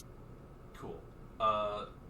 Yuri, you're trying your best to save Castria at this moment, to try to get her out of the entire field itself. She could, in theory, teleport 45 feet in an area she doesn't have to see it. And I guess it depends on whatever reading I get in my split second to see where I go. Yeah. I am going to need more rolls from other people before I just... like I said, this is a team roll sort of situation. We have good rolls thus far. Iria, give me agility with disadvantage. Or you can just say you are giving up... Well, because the teleport automatically succeeds. Unless you're just wanting me to roll an agility. This is for yourself, but if you're foregoing your chance for anything to give Castria the out or something along those lines. Yeah, because she's rolling at disadvantage. I'm giving her the out, so I'll take whatever. As you reach over and tap on the shoulder,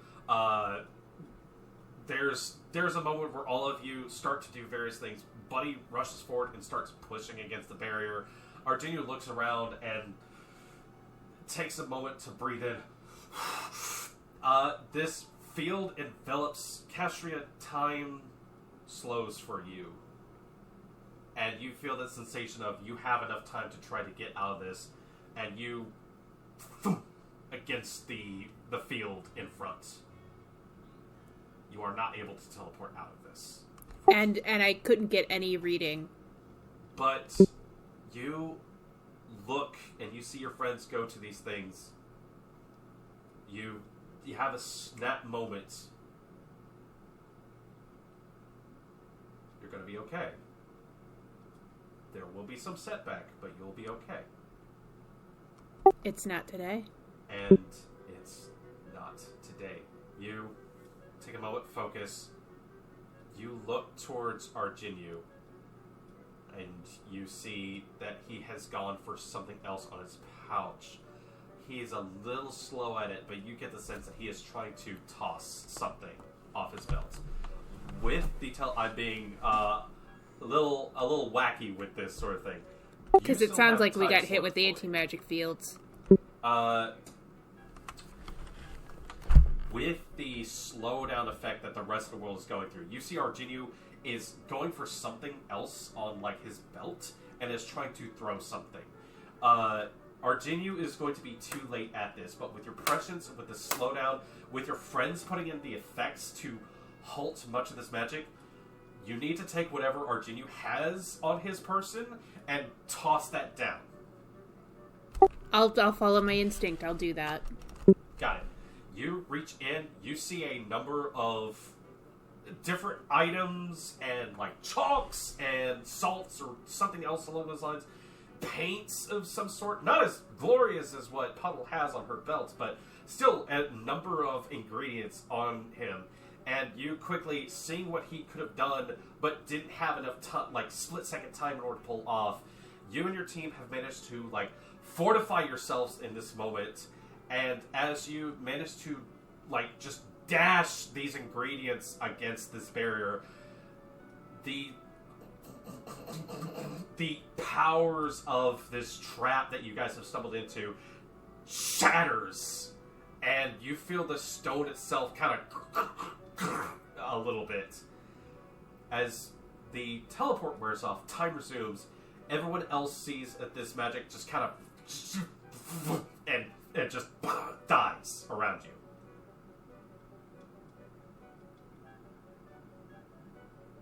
You all effectively have killed the trap. And it did not do what it was intended to do.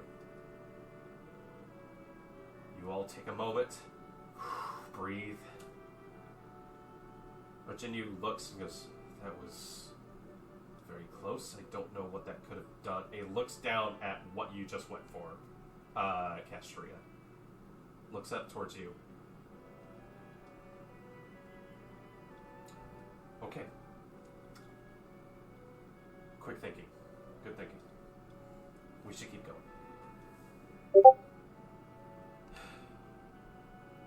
She'll look up at Iria. Thank you. What I'm here for. You all continue to make your way forward. Your head's better on a swivel at this point. I earlier said that these places can change configuration. And something indeed must have changed within this place since last they came down to check out. Something very much does not like interlopers within this place. But you're all together. No harm has befallen you. Whatever this thing may have been able to do does not happen. Archinu brings up his map as you all step forward. He goes, good. As you enter into another room, very, very minor decoration, a little bit of signage at this point. You get the sense that like the corridors themselves change around in some wacky way. You look and you see a platform with a few steps that lead up to it, and a large, softly glowing, sort of like Rubik circle with what appears to be a pedestal that like slides up like smooth stone at your approach. With what you see, like indenting itself into it is the specific shape of the tablets that he and Ed carry with them. Arginu steps forward, takes a tablet, puts it into it, and you see like this system spin up. It interacts a strange way, and he just goes, alright, everyone in the circle, I don't know exactly how this thing is supposed to work. I am guessing here. Do you all step on there? Yeah. That I'll do as he says. As Lola steps on, she's still in her little fairy form. She kind of floats near Ginny. Is like, you should try lying. Just once in a while. Says I haven't been. And he points and pokes once all of you are within the area of the circle. No one else is here to witness this, thankfully. He pokes at a very particular location. The one that you referred to earlier. The magic shimmers, swirls, surrounds all of you as you all manage to find yourself somewhere else. And I need to double check to make sure I did this correctly. Okay. There's a flash of light. They're all surrounded. And you find yourself once again in a darkened location. Does anyone have light on them at this moment? Or would you could also probably just put on light within the next few seconds. Was the light still on the barrier? Or is the barrier not teleported with the spell? Ola has a little, there's like one or two little lights floating. I can also I can light stick. You all, as you come into this dark chamber, you get the sense that it is from the sounds of everything, a massive sort of structure, like interior cave system. You were very far. Be sure to add that there. You guys got past my trap, grr. As I have to make sure I do something real quick. My apologies. You stop and take a moment. Nothing comes lunging out of the darkness. Nothing indicates anything about recognizing your appearance within this area. You all wind up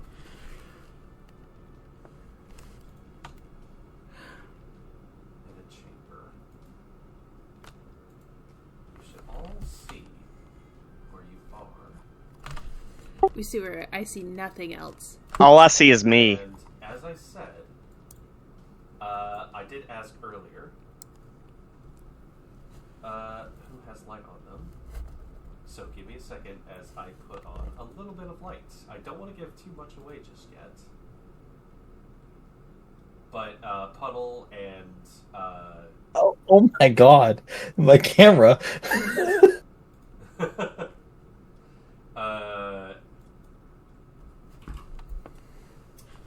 Puddle. I'll say Puddle is able to get some light on her. If you guys don't mind, let me put some light on more of you guys. Because who knows who's going to do anything this moment. I'm being generous here and giving a little bit. And Shiri will also throw some light on you if you don't mind.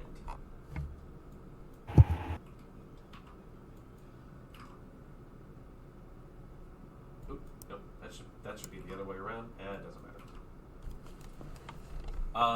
I have given everyone about 20 feet of lights. I'm just softballing here. If you guys do have greater sort of things, they could be bigger. And as you all wind up in this space, I did not make his fucking token just yet. So we'll say that's our Ginny right there. As you all find yourself in this place, Arjunu looks around. Okay, I think we're here. And he, without waiting for anyone, will move to step his way forward. As he goes and produces you see he produces a torch just to verify that there is more light. If anybody else wants to step ahead of him, however.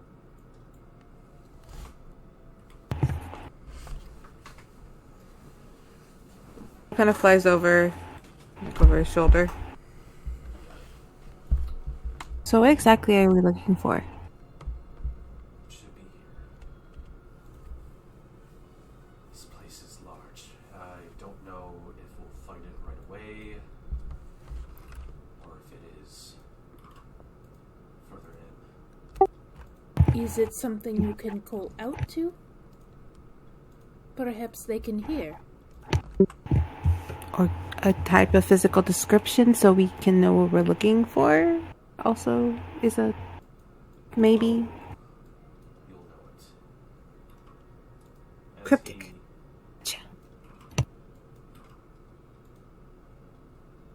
flicks on his light, he goes and begins to cautiously move his way forward.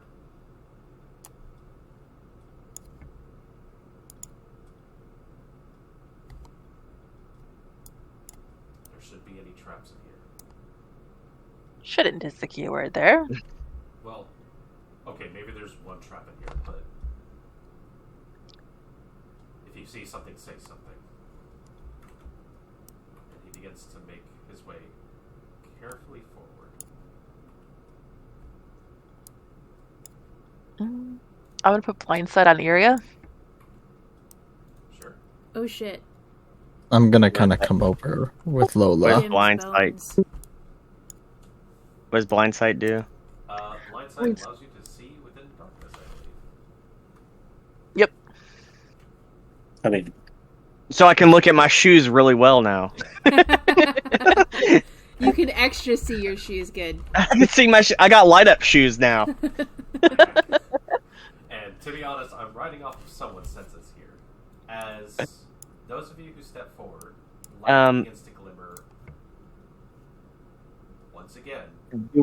Do we start to see what that is? The light begins to shine and reflect off of a number of, once again, very well preserved skeleton. Talons, Lola's tail, back. wings that stretch out for a long, long period. He continues to step forward very gingerly. You have all managed to find yourself face to face with very odd creatures in the recent past, and yet there is something special down here. You all see incontrovertible proof that dragons are real. You lying son of a bitch! You told me they weren't. Would I, from my time on the surface, on the seas, and hearing the tales, would I have any knowledge about what I'm looking at here? Also, in relation to like sea serpents and other. I would say I don't think any of you need to roll anything unless everyone has heard of dragons. But Eerie dragons- immediately gets down on one knee and just puts her hand on the skull. Dragons are unfortunately rumors. No one has seen a dragon. There has been no knowledge or anything, and within the millennia that has taken place during the era of storms, there has been no proof, no sighting of dragons. Except before you, personally, right here now. Yes, dragons are or were real.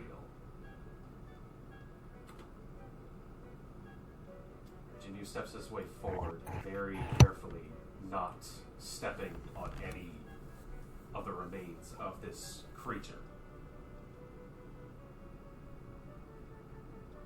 There is a sense of just solemnity.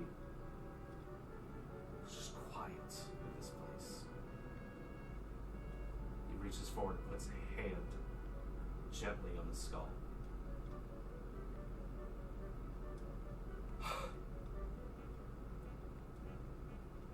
Okay. Now we get to work. Is this who you came for? Shiri, Why am I scared? no. There is a light on Ed's person that they don't see themselves just yet, or she doesn't see herself. Like right on her back. Soft, pale, and blue. That is shining out of her. And like the faintest whisper of something long dormant that still resides in this place.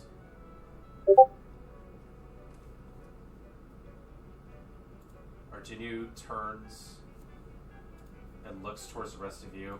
Goes, right. We should begin with the rescue. Although, we have our work cut out for us. And here is where we're going to leave things off. As we have found what Arjinu is after.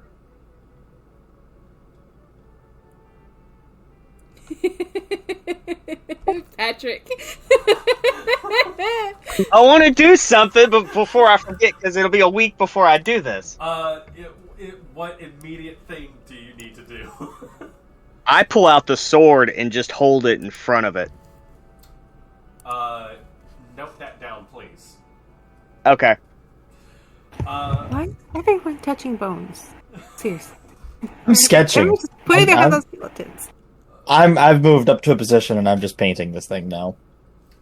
You guys begin to marvel at this find as Arginu, for the first time the whole time you've met him, has dropped his stoic nature and is just the faintest bit of smiling. Just leans in. You will sing again.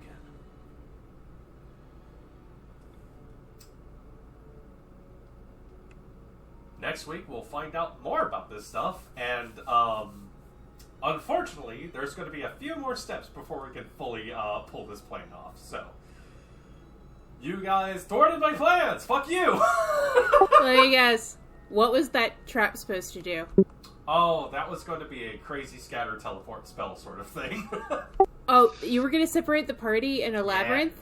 No, but you guys got crazy good rolls, and I was like, well... Yeah, we did roll. We rolled 22, 23, 24, 25. We were just climbing the ladder. At a certain point, my apologies, Lola, it would not have mattered what you had to roll at that point. There were enough successes, I was like, I can't do the thing. I was small. I was like, I'll just be small. Yeah, no, you're fine. I minor inconvenience, cast Diamond Death on myself. And did I... and then did I break it by teleporting her? I think you did. So, instead of going immediately into some weird scenarios and other action set pieces and stuff, we are going to start here and actually get more information and figure more things out. Don't worry, the action is coming. It's just a little wise if I can't sucker punch you guys while you're split up. I'll let you guys I'm ready split for it. yourselves up. I don't know. I'm ready for the action. I got the button on my character sheet that I've been waiting to press. I legitimately was sitting here going like, I'm going to make this trap fair. If they all pull this off way successfully, I'm just going to let them get to this point and then they'll work their way out from there. So, yeah, no, you guys did great.